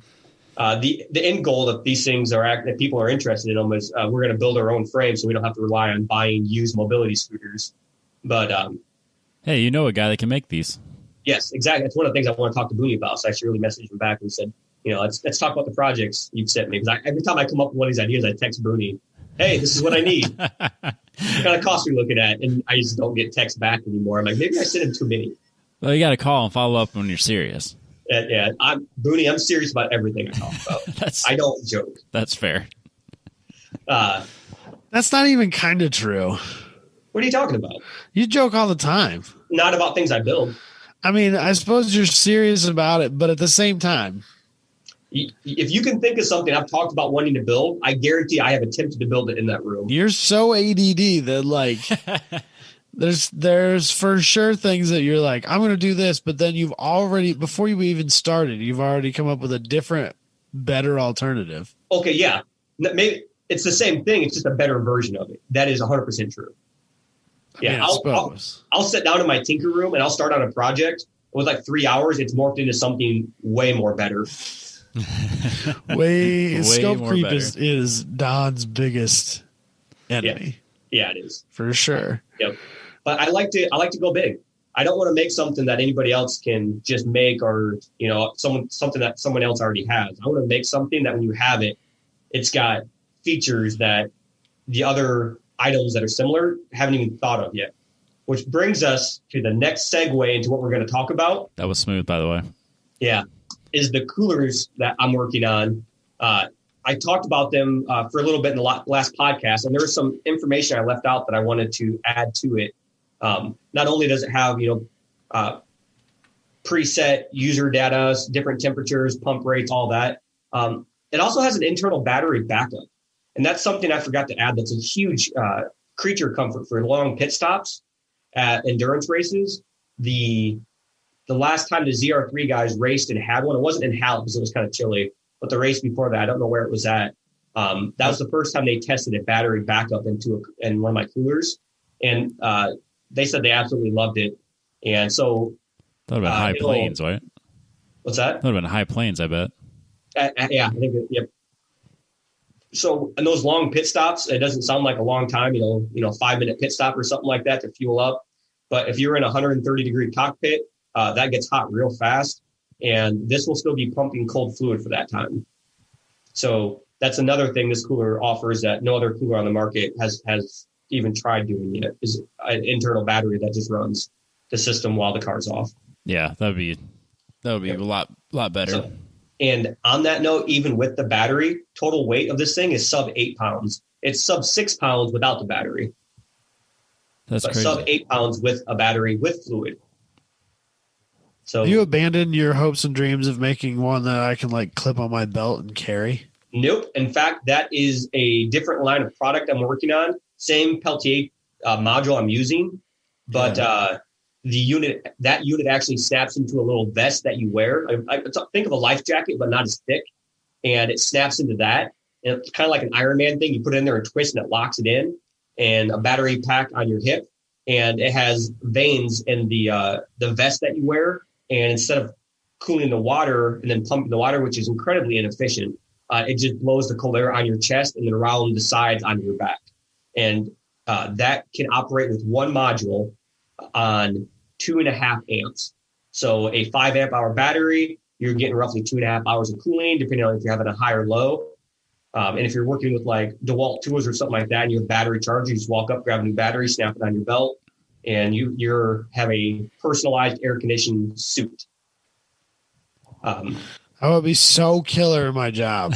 Yeah. I actually reached out to the city of Ankeny to ask if they would put some money down for R&D on that for like construction, like outside, like asphalt and paving. And they didn't get back to me. So then I contacted my one. I was in foster care when I was raised. So my foster brother owns a construction company now, a fairly large construction company. And I asked him if he would be interested. If this is a technology, he could find useful. He's like, yeah, absolutely. When we're out, 100 plus degrees and we're working our asses off, we could have a way to stay cool and just pop in a battery when you need to. He's like, I would absolutely, I'd buy one for every one of my guys. So I'm hoping he'll kick over some money for some R&D on that one, because I can only afford so much R&D money on all these projects. So yeah, that's another item I want to build that's similar to the car driver cooler, but way more efficient because it's not, you're not using the water to cool. Because with the cooling system, you have to make it, you would think like, 60 degrees would be fantastic because the human body, is already, 98 degrees. But you have to think that you have to get that cooling sensation through an insulator, which is the hose, and pump it through hose that's not being cooled, that's laid out in the car. So there's thermal energy being absorbed that way, even if it's insulated. So it takes a lot of cooling to actually feel it on your body. So yeah, the air one's way more efficient. So you're saying it'd be way easier, obviously. Yeah, way easier. Okay, that's all I want to talk about. That's done. You're moving right along. Yeah. All right. Next thing I want to bring up, I want to talk about the racetrack in the Ozarks. Yes. If you haven't heard of that by now, you don't deserve to know about it. Yeah, we talked about it a little bit. Yeah, that racetrack is going to be amazing. There's going to be hopefully lots of us that get some track time on there. And I wanted to bring up the fact that Josh Jones and I have been buying property within a couple miles of that racetrack. So we just closed on 3.3 acres. That's... Wait, you closed? Yeah, we own the property. I was... Oh, God. As of Saturday, the conversation had been that you had just talked about it. Yep. I don't mess around. Classic Don. Yeah, it was funny. So Josh is in the same boat. I told Josh, I'm like, hey, what do you think about buying some property in the Ozarks, by the racetrack? He's like, yeah, that'd be pretty cool. And we start like looking in there, and it was like 2 or 3 days. I'm like, how serious are you? He's like, pretty serious. I'm like, okay, I'm going to put an offer in on this place. And it was like 2 or 3 days later, we own 3.3 acres now. So it's just land? Yep. It's just land that has no restrictions. So we'll turn that into like a camping area, and we'll try to build it for the to be usable for race car enthusiasts. Nice wide parking spaces, camping places. So I mean, obviously you can camp at the track, but there's always a cost with that. This is 3 miles away. If you want to go and park some vehicles there, so they're not all on the racetrack, you can do that, and it's close to the racetrack. After a race weekend, you want to park your rig there and then go and enjoy the Ozarks with your family or something, because you're taking a weekend off. You can park your towing rig and your Dalton 40-foot trailer there and, still go do Ozarks things without having to worry about driving a truck and trailer around. So we're going to have, hopefully we're shooting for it, a nice, big, wide open area that you can camp at, park stuff at. So that's incredible. When this track opens up and you get down there and you want somewhere to park, hit us up. TekBossLLC@gmail.com. Yeah, actually, that's Property Boss LLC. Bought that with a different LLC. You got to protect your assets. I understand. I don't blame you. Adam's like cracking up in his chair. That's incredible. Oh gosh, Don. You know me. I know. I don't know why. The crazy thing is, though, he's going to make Monday hand over fist with this. Retire at 45. That's been my goal since Here's the thing, though, is that it's well known in the racetrack ownership world that the third owner of any given racetrack will be profitable. So it's got to get that far without going under permanently. And I'm just saying it's not even open yet. No, not yet. And even if it doesn't open, that land is still going to maintain its value and increase over time. It's not a bad land's never a bad investment. That's land in general. Yeah. Yes. So not only are we not upset that if the track doesn't open or it doesn't pan out to be what everybody expects it to be, we still own 3.3 acres in an area that has a lot of tourists. Yeah, no, that's a good spot either way. So that's the Josh and I news. Other than the mobility scooters, that one's done. That's 3 done out of the list. I was super pumped about Jess's family having a lake house 20 minutes from the track, but now it's 3 miles. Yeah, that's not bad at all. Yeah, right up Main Highway J. Right off Main Highway J. God, that's perfect. Yep, it was hard to find one. Yeah, I bet. They're selling pretty quick. Let's see, another quick one I wanted to talk about. This is another easy, fast one. We talked about like friends you make selling cars and stuff. Robbie, I'm not sure if you were part of this, but I know Adam was. I like MR2 Spiders. It's the 3rd generation MR2. They look really girly, but with the right stance, being lowered, a little bit wider wheels, and body kits, they look really, really cool. Because of you, I was trying to sell somebody on one the other day. I love those cars. I think they're hugely underrated. Yep. That's starting to be known because you used to be able to buy those for like $2,000 or $3,000, and they're up like $6,000 to $8,000 for the same miles now. So they're finally starting to catch up in price. So they're not as it's hard for me to jump on board, but I've owned 6 or 7 of them. I remember one. Yeah. And again, I buy them, and I'm all about side hustle. My goal is to retire by 45, or I didn't do a good job. I'll buy a car and list it for a 30% profit that same day and put it for sale. If someone shows up with that money, I'm selling that car no matter how much I liked it. And that is currently why I do not own an MR2 Spider, is because I buy it, I list it for sale, and some idiot comes and buys it from me.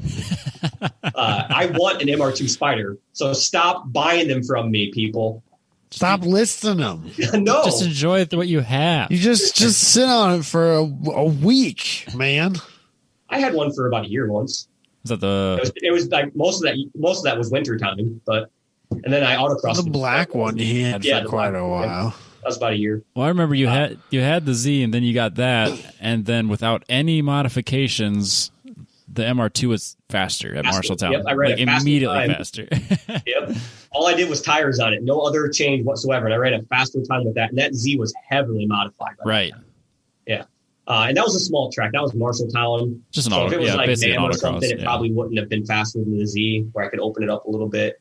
But yeah, awesome cars. You can buy a hardtop for them for about $1,500, and a hardtop on those cars completely changes the look. It's a way better look. They're just gorgeous with a hardtop. If you Google it, anybody listen to this, if you like MR2s or girly cars, look up one with a wide body and a hardtop. Because all in all, that's $3,000 worth of parts, and the car looks amazing. It's even just the hardtop alone changes the look enough. Yeah, it does. Same with the Z4.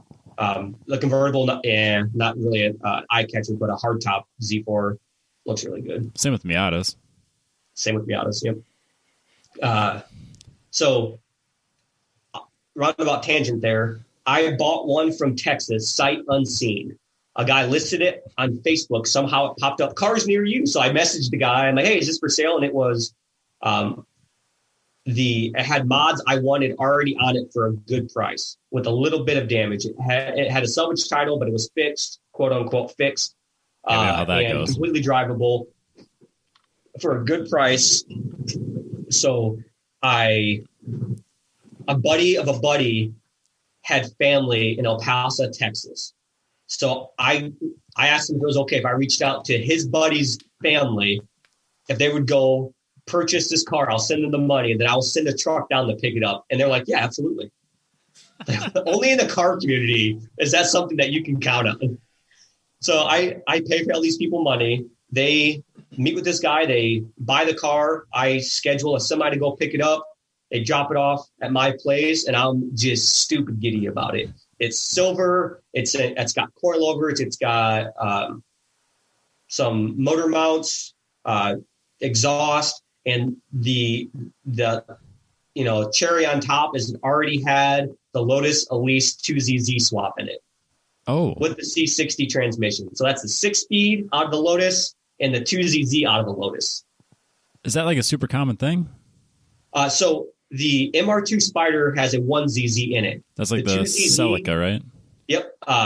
So the 1ZZ is out of the Celica GT. Yeah. The 100. No, sorry, non-GT. It was actually the motor in the teal Celica I owned at one point, Adam. Same motor. Yeah, in college. That motor was so wore out that it was a manual transmission, and if you didn't apply the e-brake and you just left it in gear, if it was on a hill, it would roll away, and you could hear the engine go as it would go faster because it didn't make enough compression to hold itself in place. I drove that car over 300,000 miles, and it still started every day. I couldn't believe the reliability. It was wore the fuck out, but it ran fine. Yep. And then the 7th gen Celicas have the 1ZZ. And if you get a 7th gen Celica GT, which like the red one I brought to an autocross, which I bought, and then somebody offered me more money plus a golf cart for, so I sold that. The day that I blew up my S10 was the day that we went to get that. Oh, yeah, you were with me when I picked that up. Yeah. That's a whole other story. That car was stolen. Sort of. So, I mean, legally, yes, it was absolutely stolen. We stole that car. All right, we're here. I need to know the story. You need that story? Yeah, you got to tell me. We're here. Okay, so I've owned a lot of MR2 Spiders, and I wanted a 2ZZ C60 transmission swap Spider because that motor bolts directly in. A plug-and-play ECU harness is $210. A few small parts here and there, but that motor will bolt into that car in 4 hours. And you go from 110 horsepower to 180 horsepower, and you go from a 5-speed to a 6-speed.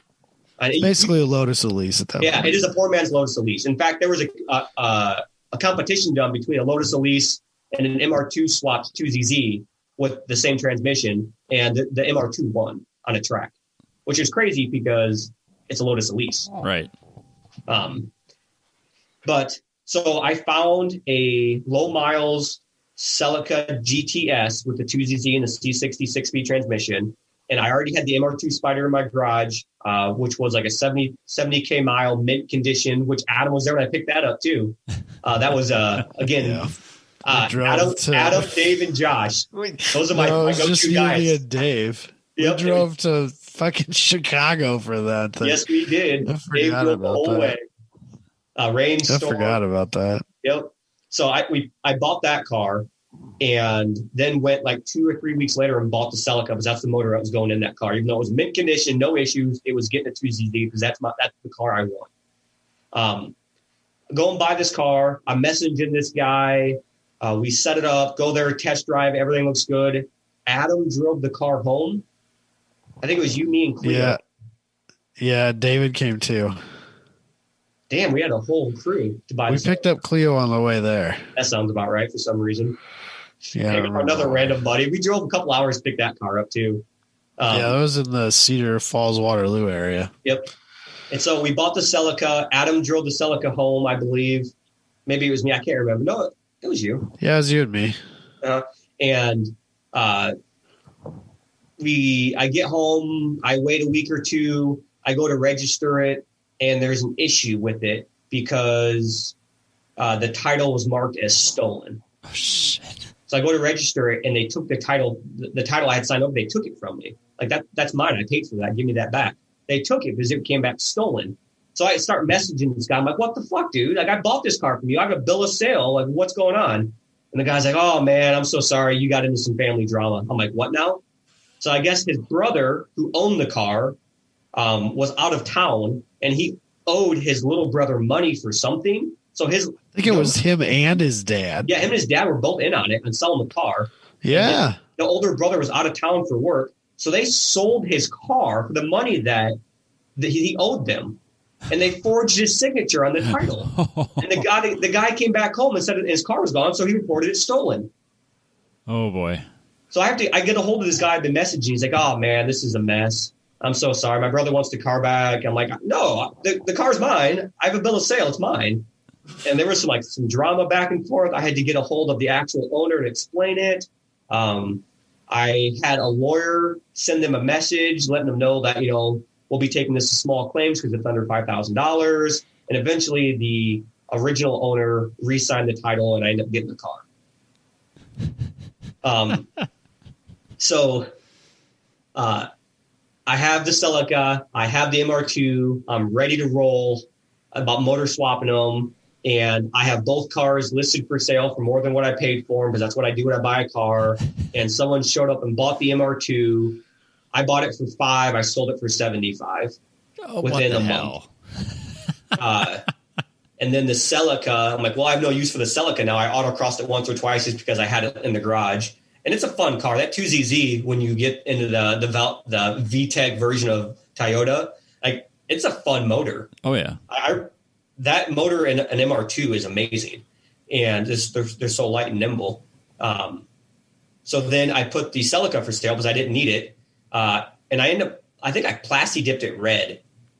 Yes. I had a bunch of red plasti dips. So I ended up plasti dipping it red. It looked really, really good. Put some black XXR wheels on it and a new clutch, I believe. I think David Allen helped me put a clutch in it. And I think Josh helped with that too. I think all three of us did a clutch on it because it was starting to slip. And listed it for sale. I think I paid $1,500 for this running Celica with a good motor. And then I plasti dipped it, wheels and tires, autocrossed it, new clutch, and I listed it for $5,000. And some guy gave me $3,500 and a 2015 electric golf cart, which I sold for $3,500. Yeah. So again, I can hate this guy. So moving forward a little bit, I still want an MR2 Spider with the 2ZZ motor in it. I cannot get this itch out of me. And then you bought a BMW instead. Oh, no. This is before the BMW, right before. So one pops up in Texas. So I bought it sight unseen. It was like $4,000 or $3,500 or something like that. Sent money to someone I had never met before. That's only a friend of a friend to someone I know. They were super cool about it. They stored it in their garage until a couple days when the semi truck got there. They delivered it. I jumped in it, started it, went and did some, pulls on it. And this thing just pulls, I'm going to say like a freight train, quote unquote. But I understand you guys with 500 horsepower, like, yeah, fucking idiot with your 180 horse. Dalton's texting you right now. Yeah, Dalton. Yeah, as soon as Dalton hears this, have you been in my Corvette before? Thunder thighs. There it is. He texted me earlier today. He's like, I'm so proud of you guys. You actually said something nice about me for once. And I said, don't worry, Don's coming on tonight. We'll fix that. Kidding aside, Dalton is a really good friend of mine. Love that guy to death. I've been part of his life for a long time. We have a pretty colorful history between him and I. We're not going to get into it in the podcast. That's hilarious. Maybe later episodes when my wife wouldn't listen. But really good friend of mine, awesome guy. He's bent over backwards for me whenever I needed a favor. Likewise for me to him. Always been there. Good friend to have in life. Yeah, for sure. Yep. Awesome that he's gotten into racing like he has. So I get this 2ZZ swap C60 6-speed MR2. It's silver, black top, black leather interior. Driving it home, just giggling like a little girl, just every gear, because that's how I drive. One hand on the shifter, one hand on the wheel, just beating this thing to death on the way home. And I get it home and I park it. I'm taking pictures of it. I'm like, why the hell is this front tire look so weird? And the front driver tire legitimately looked like it had like 7 to 8 degrees of negative camber, and the other side was like straight. I'm like, what the fuck? So then I pull all this suspension off, and I found that the suspension, like the actual strut, was bent. I'm like, okay, I'll just put a new strut on it. So I did all new struts all the way around. I already had lowering springs, and then put it back on the ground, and it looks the exact same. I'm like, what in the hell am I missing? So Josh came over. We start inspecting it. So this was a damaged car that was just minor front end damage from what it was reported at. The entire front driver's side of this car had been cut off and a new one welded on. Oh, no. Yeah, and none of it lined up. And the welds were like, I'm not a welder at all, but I'm pretty sure I could have done a better job blindfolded. Like, I can't believe that front of the car was still held together. Like, the welds, like, the seam would be going straight. The welds would start, like, veering off the seam and then, like, come back into it. So, like, only half the area was welded. It was just, like, a boogery mess that they spray paint over and ground down with the grinder to make it look somewhat reasonable. Oh, my God. Like, Josh saw this. He's like, dude, it's undrivable. It's undrivable. Yeah, it's not only can we not fix this, it's not safe to drive down. Like, this is a death trap waiting to happen. So I'm like, fuck. I finally got a 2ZZ Spider. So I listed it for sale. And I'm a very honest business person. Yeah, of course. I will not sell something without disclosing everything about it. So I listed it for sale. And I had a guy from Texas that was only like an hour or two before I bought the damn thing. And he messaged me. He's like, hey, I'm from Texas. I know it's a long shot, but any chance that you can help me get it lined up on a trailer and ship it to me? I want the car really bad. I'm like, this is a salvage title. It's not street safe. I sent him pictures of all the welds. He's like, I just want the motor and transmission. I already have an MR2 with a bad motor, has a motor knock. I just want to put a 2ZZ. I'm like, that's the same fucking thing I wanted, buddy. Right. So we worked out a deal, and he ended up paying me for what I had into it and a little more, just because I put new parts on it. But I didn't make money on that day. I just broke even. And again, I pulled a Don. Like, he's like, yeah, I'll send you the money right now. Then I'll work on getting shipping stuff set up. And I'm like, oh, no, dude, if you send me the money, I'll get the shipping taken care of. Just give me your address. And he's like, what? I'm like, yeah, I'll take care of all that. Don't worry about that. It's easier for me to take care of on my side than it is your side. I just did this. Trust me. So, he sent me the money. No questions asked. He sent it as cash to a friend. So I could have just walked off with that. Yeah. So he just sent me the money. I talked to this guy like 3 times. His name is Jay Parker. And so I within a couple of days had this car in a trailer, and a few days went by. He messaged me with pictures of the car showing up, and we messaged back and forth. He's like, I can't believe how honest of a deal that was. And he's like, well, I'm actually like a computer forensics, so-and-so. I have this, education and this master's degree. So honestly, if you would have stole my money, I just would have hacked your life and stole everything from you. And I'm like, well, fun fact, I'm pretty educated electronics drone. Stole that shit right back from you. And this was 3 years ago. And I talk to this guy every week still. That's hilarious. He's like one of my probably top friends I would consider. Like, if I had a wedding, I got married at the courthouse because it's cheap. And I like to save my money instead of spending $30,000 on a wedding. Is that like Robbie? As someone that didn't do that, I highly recommend doing that. Yeah. And at some point, maybe if we renew a vows or something, we'll have a wedding. And if I had like best men or anything like that, he would be one of them. That's how good of a friend he is. I would have David, Josh, probably Dalton, Adam, and Jay Parker. Those would be my groomsmen. And I've never met this guy in person, but we talk all the time. And when we talk about scope creep, he took that 2ZZ, put it in his car, drove it, loved it, pulled it out, put it in his wife's MR2 Spider, I believe, and now he has a turbocharged like 700 horse K24 swapped in it. Jeez. And he's working on all-wheel drive conversion. That would be a wild car. Yeah, super wild. But shout out to Jay. If he ever hears this, I'm definitely going to send him a link that I talked about him in the podcast. But just one of those random guys I've never met in person. I talk to all the time. And the development I've done on the cooling system, a lot of help has came from him, because it turns out his family-run business is for cryo freezers. They do like spectral analysis on dairy, and they have like these cryo freezers that they have to use. So if my R&D I use a very expensive cryo fluid that's like $28 an ounce or something like that. It's ridiculous. And he'll like message me, "Hey, you running low on fluid?" I'm like, "Yeah." He's like, "All right, got another gallon in the mail for you." And he'll just ship the shit to me. Like, stop doing that, Jay. Let me send you money or something. And he's helped with working out the math behind some of the delta T conversions and what material to use for better electron flow from an NP type. He's also an engineer. So the coolers probably wouldn't be where they're at if it wasn't for him, which I only met him because I bought a car and it was a piece of shit and I sold it because he wanted the motor out of it just like I did. So small world. Car friends are the best friends. They are. So done. I think Adam would agree that some of the best friends we've ever had in our whole lives would be from the podcast that we rarely ever see. I would say 90% of the people I talk to every day, I either met through the podcast or have got, like Dalton, I've known for years and years and years, but I don't think I would probably talk to him at all if it weren't for if I hadn't started doing the show before that. Yeah. And, like most of the people I talk to on a daily basis, I know because of the show, and some of them I've also never met.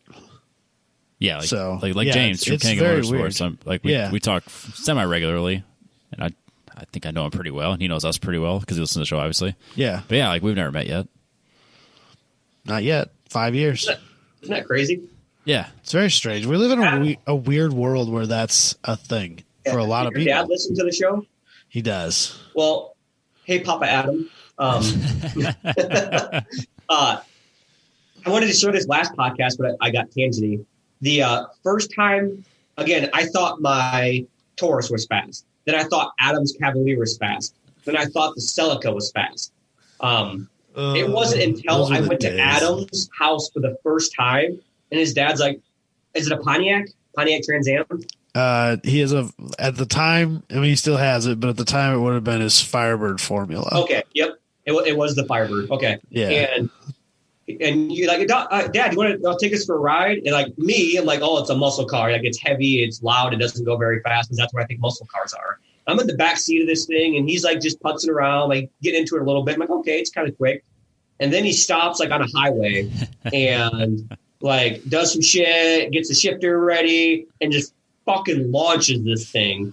And like my blood in my face is in like the back of my head. I'm at the back of the seat. I was like, "Oh, what is happening?" And I can just hear tire noise, engine noise, and I don't know what's going on. And we're just moving. And he's like, "Oh, I was hoping it would hook a lot better. That was just spinning all the way through second and third." I'm like, "That wasn't hooked." And it was the fastest car I had ever been in, and probably still to this day.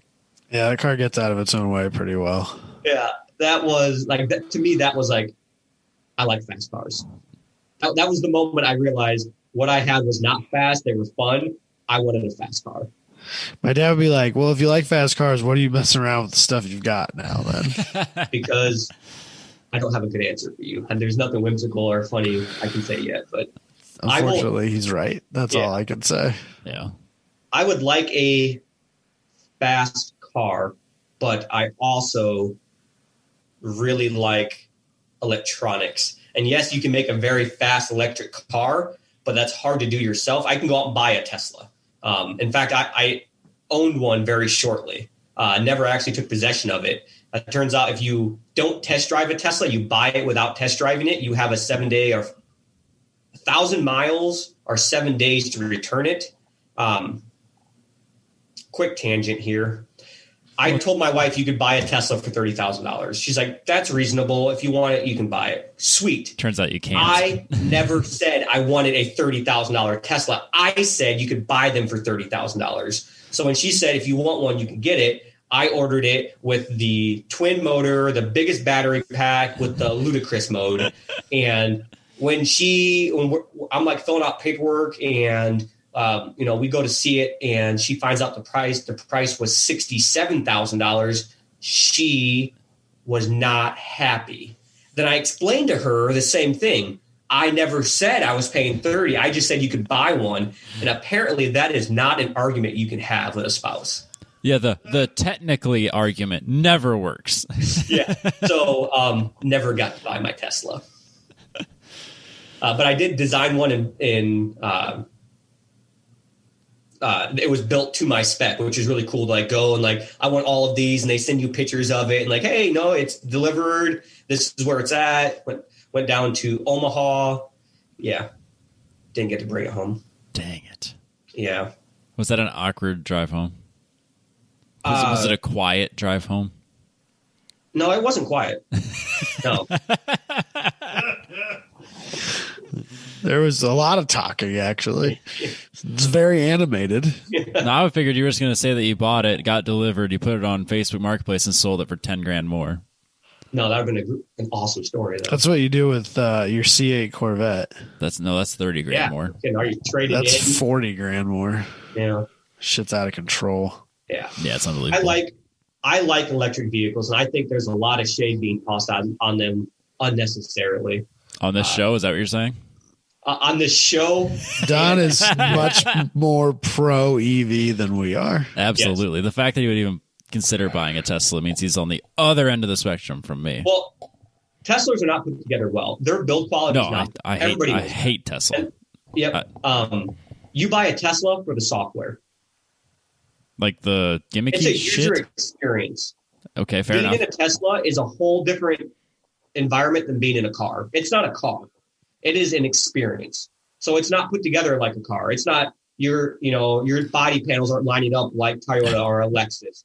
Maybe someday they will be, but when you're buying a Tesla, you have to know going into that it's not everything's going to line up. The interior doesn't, there's gap places. They don't spend as much money with the fine-tuned finishes that you would expect in a car, but the amount of creature comforts and things that car can do for you, that's why you buy a Tesla. It is an enjoyable experience to get from point A to point B. And I stand by that 100%, but they are not a great car yet. But it is an amazing transportation experience. Those are two different things. We will completely agree with that. Some micro vehicles that have come out that are like, solar only. I know we talked about that in the group chat. I sent that to Dalton because Dalton said you couldn't have a car that's strictly solar. That's seriously made my day when I made I was like, I think all electric cars should have a solar panel roof. And then Dalton was like, no, you idiot, it's impossible. And then you chime in, you're like, well, actually, and then you just wrote this 3-paragraph thing. And then you're like, so suck it, Dalton. And that made me really happy. So I sent you a screenshot of this, and this is another talking point I have. A lot of shade get tossed on solar panels in electric cars for the fact that you can't put a solar panel on a roof. It's only 20 to 30% efficient. A lot of people don't understand that even modern internal combustion engines are only 30% efficient. The amount of thermal energy when it detonates, the force that pushes the piston down is only 30% of the actual energy being produced in the cylinder. The other, 70, 80% is heat out the exhaust. So modern motors have been around for, 100 years, and we're still barely able to get 30% efficiency. And solar panels have only been mainstream for 10 years. And there's already one out that's 35% efficient, not to public yet, but within 10 years, they're already at 35%. So give it some time, people. This isn't going to happen overnight. This is new technology. They're developing new ways to harness this energy. I think if you've been patient enough for motors to be shit efficiency for this long. Give solar some time. It's going to be there. There's a future there. Don't hate on it. Oh yeah, no. When I was working at Power Film Solar, and it's all small, like stuff for like tents, like a lot of military applications or camping applications, and like even then, like it was, just the size of a keyboard, then you just hang it off your backpack and you charge your electronics that you take with you when you go camping. Yep. And it's something that small, and it was pretty revolutionary at the time. Just to be able to charge that type of stuff with something that back tiny. then, that was like 10 to 15% efficiency. Yeah. Maybe. Yeah. So in the 10 years, we've gone from 10 to 15, even 5% on some monocells. Now we're pushing 35%. And this is what shit gets crazy. They have double-sided solar panels. So you're harvesting energy from light. And on the bottom side, when the sun goes down, the thermal radiation that's stored in the ground from the sun hitting the ground all day reflects back. It actually powers the bottom side at an efficiency of 10%. So now you're not only limited to daylight. When the sun goes down, they're still harvesting power. That's crazy. Yeah, and these technologies, they just keep coming. Being an electronics instructor and talking to companies that come in that want to hire our technicians out of college, and they're telling us about products that are coming out that aren't available yet. There's stuff coming that is crazy. And like I said, we're just scratching the surface with renewable energy. Oh, definitely. I like gas motors too. Don't get me wrong. I love the sound of a V8, even though I've never owned a V8 that I know of. The Bronco. That's not true. What I have. You had that Hemi in the Jeep. Oh, fuck yeah. Jeep. I did love that thing too. Maybe there's a thing there. Maybe I like V8s. I love that Jeep. Okay, other than that, out of the 30-some cars I've owned in my life, that's the only V8. I have nothing against V8s. I think they sound glorious. I love the ingenuity behind making, a big block or even a small block make, 4-digit horsepower. It's amazing. I love watching engine masters on Motor Trend. That's stuff that they test. There's a cool science behind this when they're talking valve, lap and how you can increase and you can move the curve around by just changing these small tweaks. It's really cool engineering. It's just, it doesn't trip my trigger the way electronics do. And for everybody, that's their own thing. I love electronics, so I have dedicated my life to help the development of electronics in their future. That being a somewhat segue into one of the last things I wanted to talk about was battery power in your house. Unless you had something else, Robbie. Can I move on to this? Of course, it's your show. I'm not in charge. How long have we been doing this? Do we need to? No, we got nothing but time, man. I'm getting tired. I got nothing to do except fix my truck. I gotta go to bed. How long have we been doing this? I don't see. How can I see how much time it's been? It's been 2 hours. Fuck. Let's save that for next time, Donnie. You'll be back.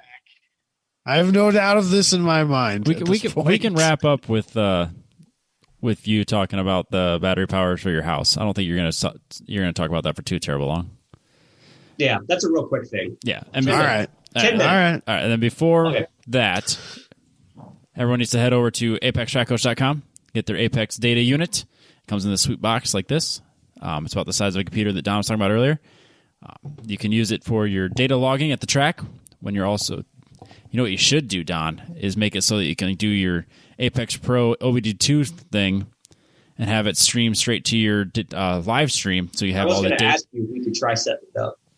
We absolutely can, and if we have to, from what I've heard about those guys, they're super cool. Oh yeah, if they could get on board with even talking to me about their communication platform they use for their OBD2, and be able to port that in and write my own program to harvest that information. Yeah, that would be awesome. That'd be a huge thing for Apex. We know a guy. I'll say they have their app does that video stuff. So I mean, if you want to use their ApexPro app, I think that you could take it from there. But anyways, yeah, ApexTrackCoach.com. If you want to use code TenTenths for a free window mount when you buy your unit. Otherwise, reach out to Andrew and get the unit or the OBD2 module. Just uses their app, and it does video streaming. It does all the OBD2 data plus all the regular lap timing data. All right, Don. That's a really good idea, because then you just run the program on the mini computer in the car and just have that streaming. That be your live stream. Yes. We have to set that up next time you do a time attack or time try, whatever you're into. Or wheel to wheel. I'm doing both this year.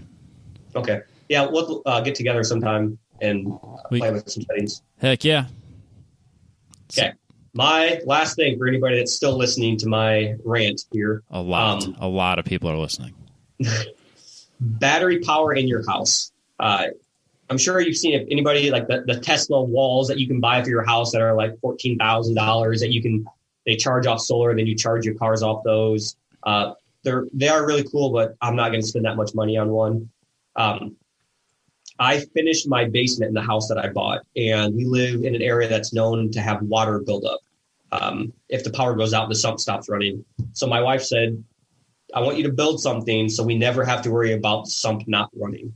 So I'm like, how much can I spend? She's like, I want you to build something so we never have to worry about the sump not running. That was her first mistake. Yeah. So I took that as I'm going to build something that can run my entire basement in case the power goes out for a week. So that's what I did. I built a battery wall. There's 8 AGM cells. Each one's 150 amp hours. They're wired in series. So each bank is 150. So in total, it's 300 amp hours at 48 volts. That goes to an inverter that spits out 110 and 240 volts AC that has a grid tie relay. So if the power goes out, it instantly transfers power. It's something like 100 millisecond transfer time. It's fast enough that your TV doesn't even stop playing. The lights flicker for a split second, and you don't know power even went out. So originally, that's what it was built for. If we lose power, I also added a second sump to my sump pump that runs specifically off the DC, the inverter AC, and the main one that still runs off the grid. So if the grid is up, both pumps are running, which is just nice to have 2 pumps running for heavy rain. If power goes out, it's just the backup pump that's running off of the battery inverter. But I built it big enough and overbuilt it for the specific reason that in the summer months, a lot of people don't know this, but your energy provider, Mid-American, Allegiant, is that the other one that's around here? Alliant. Okay. They do price gouging, which is supposed to be illegal, but it's not for some reason with electrical companies. For peak hours, they'll charge you 300 to 500% for the same energy that you get at night. So we're talking 3 cents a kilowatt during off-peak hours, and it could be upwards of 18 to 20 cents a kilowatt during peak hours in the summer. So I spent $1,800 to build that entire setup with 2 banks, all the batteries, the inverter, the wiring, transfer relay, the control box that monitors all of it.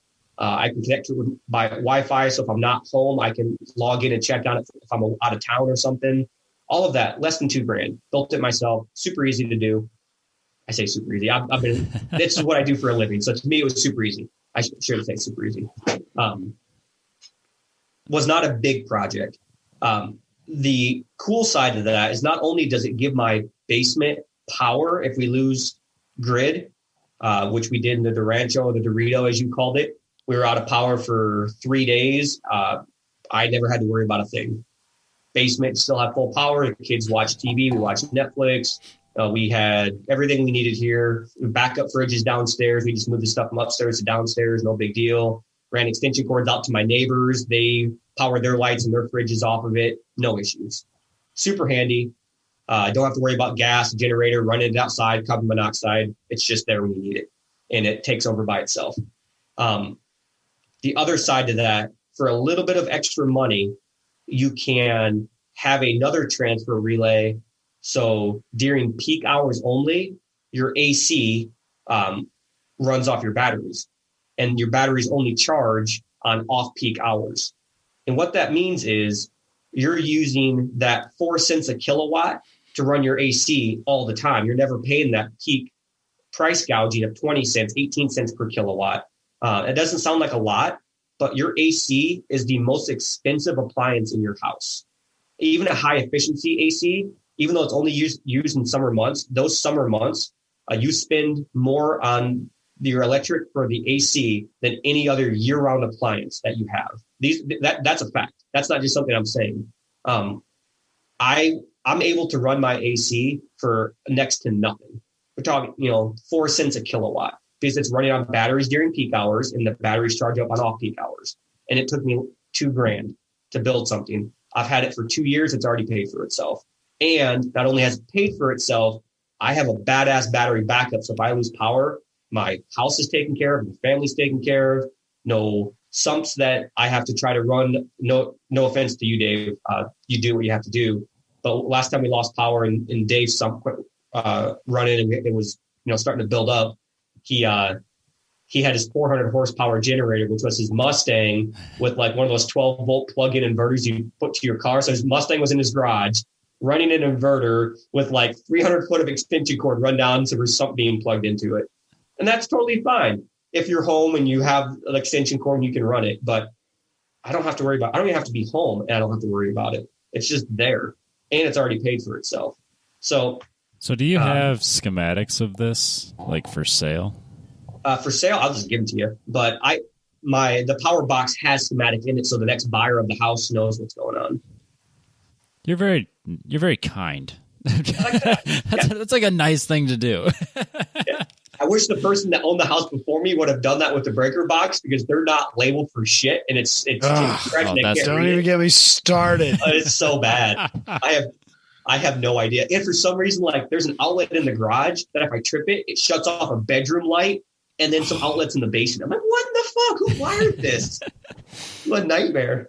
That was the only safety thing I had on this house when we did the inspection was that like 1 or 2 of the circuits were wired together in a way that they're like, this isn't the best. This is not what you It's not a big deal, but it's worth noting on your safety inspection.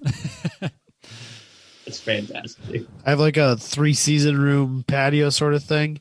Yep. And the power, there's a couple outlets and a light with a fan. And the only thing that shuts them off is the main breaker. That's what you want. Oh, that's awesome. Oh, yeah. That's a safety issue. It's fine. It's fine. What's the worst that could happen?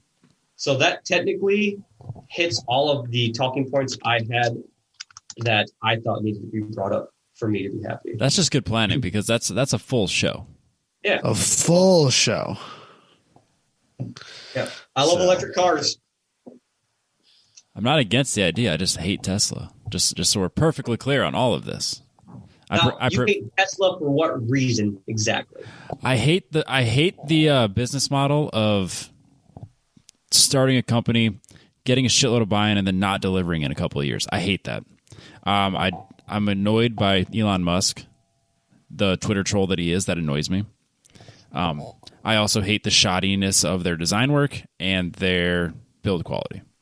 So anytime I walk past a Tesla, I'm just like Michael from he was on the show years ago. I'm just like him that when I see a Tesla and I see the stupid iPad just stuck to the center console, I get physically angry. There's a Model 3 there's a Model 3 at work that I walk past when I walk into the building every day, and I see that stupid center console. I'm like, that's fucking bad design. That's so lazy. I hate it. Well, just fucking hate it. Here. Just mold it into the dash.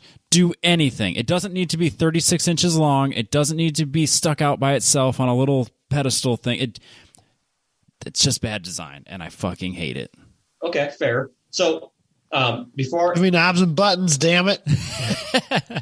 There's something to be said there. If you look back at pre-Tesla taking off, what Elon's goal was, I stand behind him in that goal 100%, and he delivered. It wasn't just to make an electric car.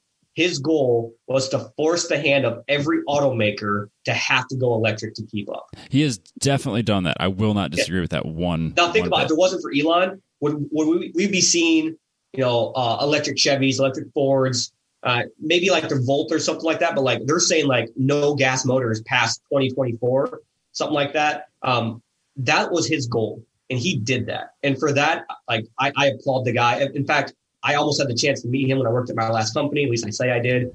They were doing business with him, and there was talk maybe he will come and look at the company. I'm like, if they do, I'm totally going to give the tour. Never happened. They sent other people. He wasn't there. Reached out to him. He didn't reach out back. he's going to listen to this podcast someday. I'm like, oh, Don Boss, I missed the chance to meet him. But then he's going to be like, I hate that Robert guy. Yeah, that sucks. He's going to make a meme. And yes, yeah, exactly. He's going to make fun of me on his Twitter. But I don't Dude, if we could get Twitter trolled by Elon Musk, that'd be the best day of my life. your show would go nuts. Yeah, that's true. That would be the greatest. Even if it's bad publicity, that's still good. Are you kidding me? You couldn't pay for that. We would get at least 10 new listeners doing that. Minimum 10. At least, yeah. At least. Yeah. So I think what he did was awesome. Not saying everything he does is awesome, but forcing the hand of automakers to at least consider the fact that electric cars will be the future. And they will be. Whether you want it or not, electric cars will be the future of automotive vehicles in the next 20 years. Not saying that gas is going to be replaced. I think you'll always have the option to buy an internal combustion engine, but there will be a large fleet of electric vehicles. The only issue is power density. Right now, that power density is limited to lithium. Yep. There's already a new generation of battery that's came out that is double the power density of lithium. It's just a little unstable, so they got to work that out. Minor details. There's other fuel cell options. There's magnesium fuel cells. There's a company that built a fuel cell that looks like a cassette tape, a very large cassette tape.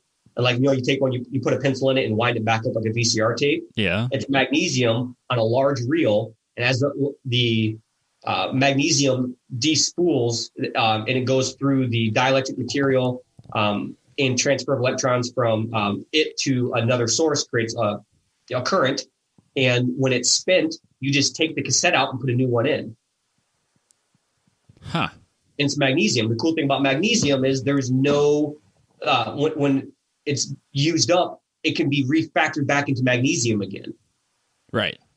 So it's also very flammable. Or it burns into a hot white fire. Yeah. Well, that could be an issue. Like I said, there's so much gasoline in your tank. Just don't get off of the semantics, guys. No, but so is gasoline. Gasoline's no safer. Sure. No, you're not wrong. No, absolutely.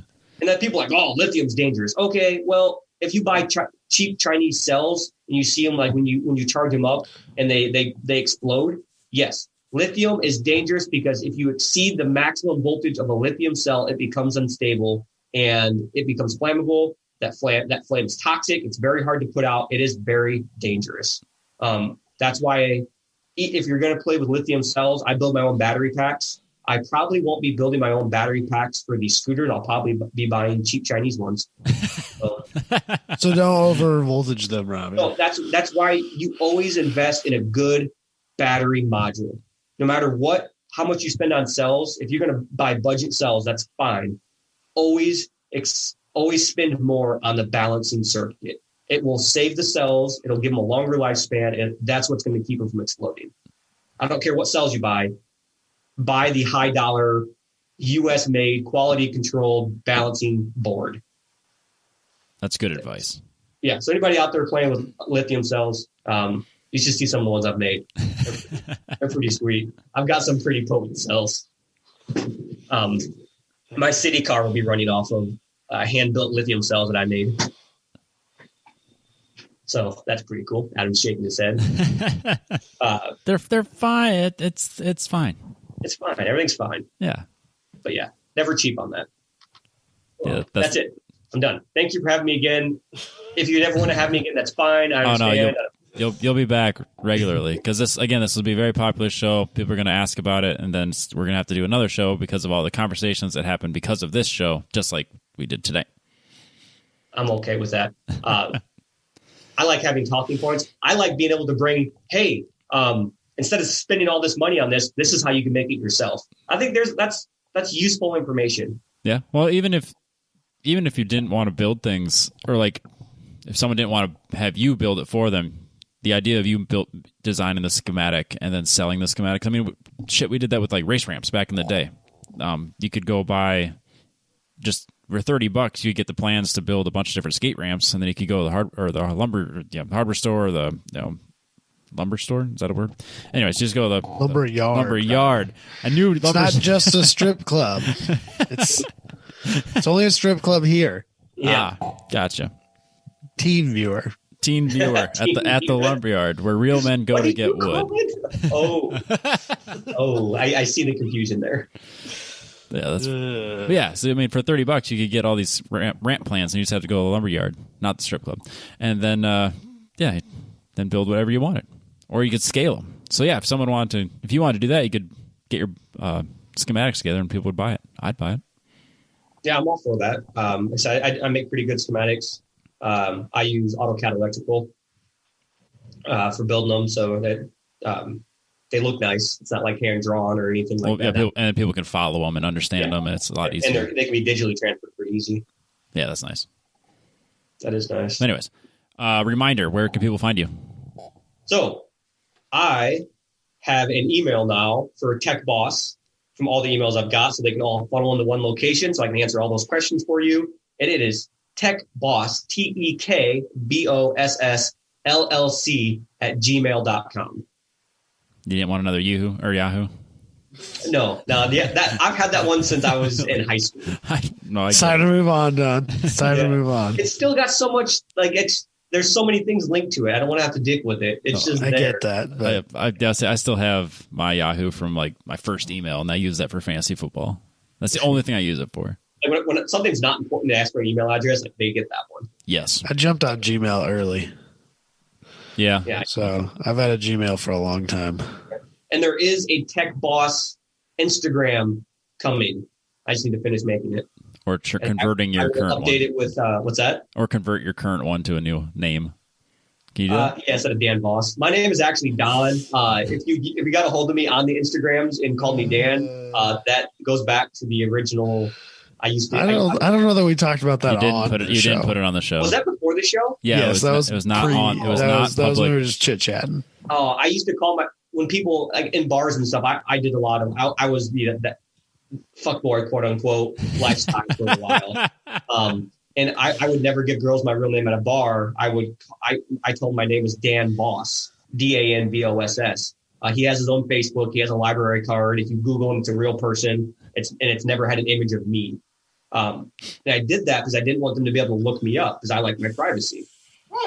But if the girl was a good privacy, time, that's what it is. Yeah, privacy, yeah. If it was, or if something happened, they couldn't backtrace it. Like, where's that Dan Boss? He owes me child support. That kind of thing. So pre-planning, right? I'm a thinker. Oh, no. So, but if the girl, if I was legitimately interested in her and didn't want it to be like a one-night stand, I would let her know, my name is Don Boss. Like, I thought he said Dan Boss. I'm like, no, it was loud in the bar. It's Don Boss. What kind of name is Dan Boss? And then give her my real name. So there's an easy cop out there.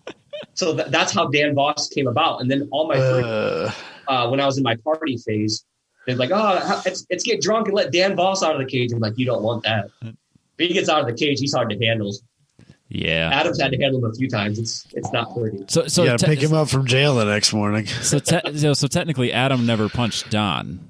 He punched Dan. No, that was Don. That was for sure Don. I wasn't drinking. I wasn't being rambunctious. I was just being annoying. We were pretty boring in college in that respect. We didn't really party much in college. No, we were pretty boring in college in that way. So it happens. I can't believe Catastrophic Cardio has beanies, and I didn't own one. Right? Who made them? It had to have been Dustin. It had to have been, yeah.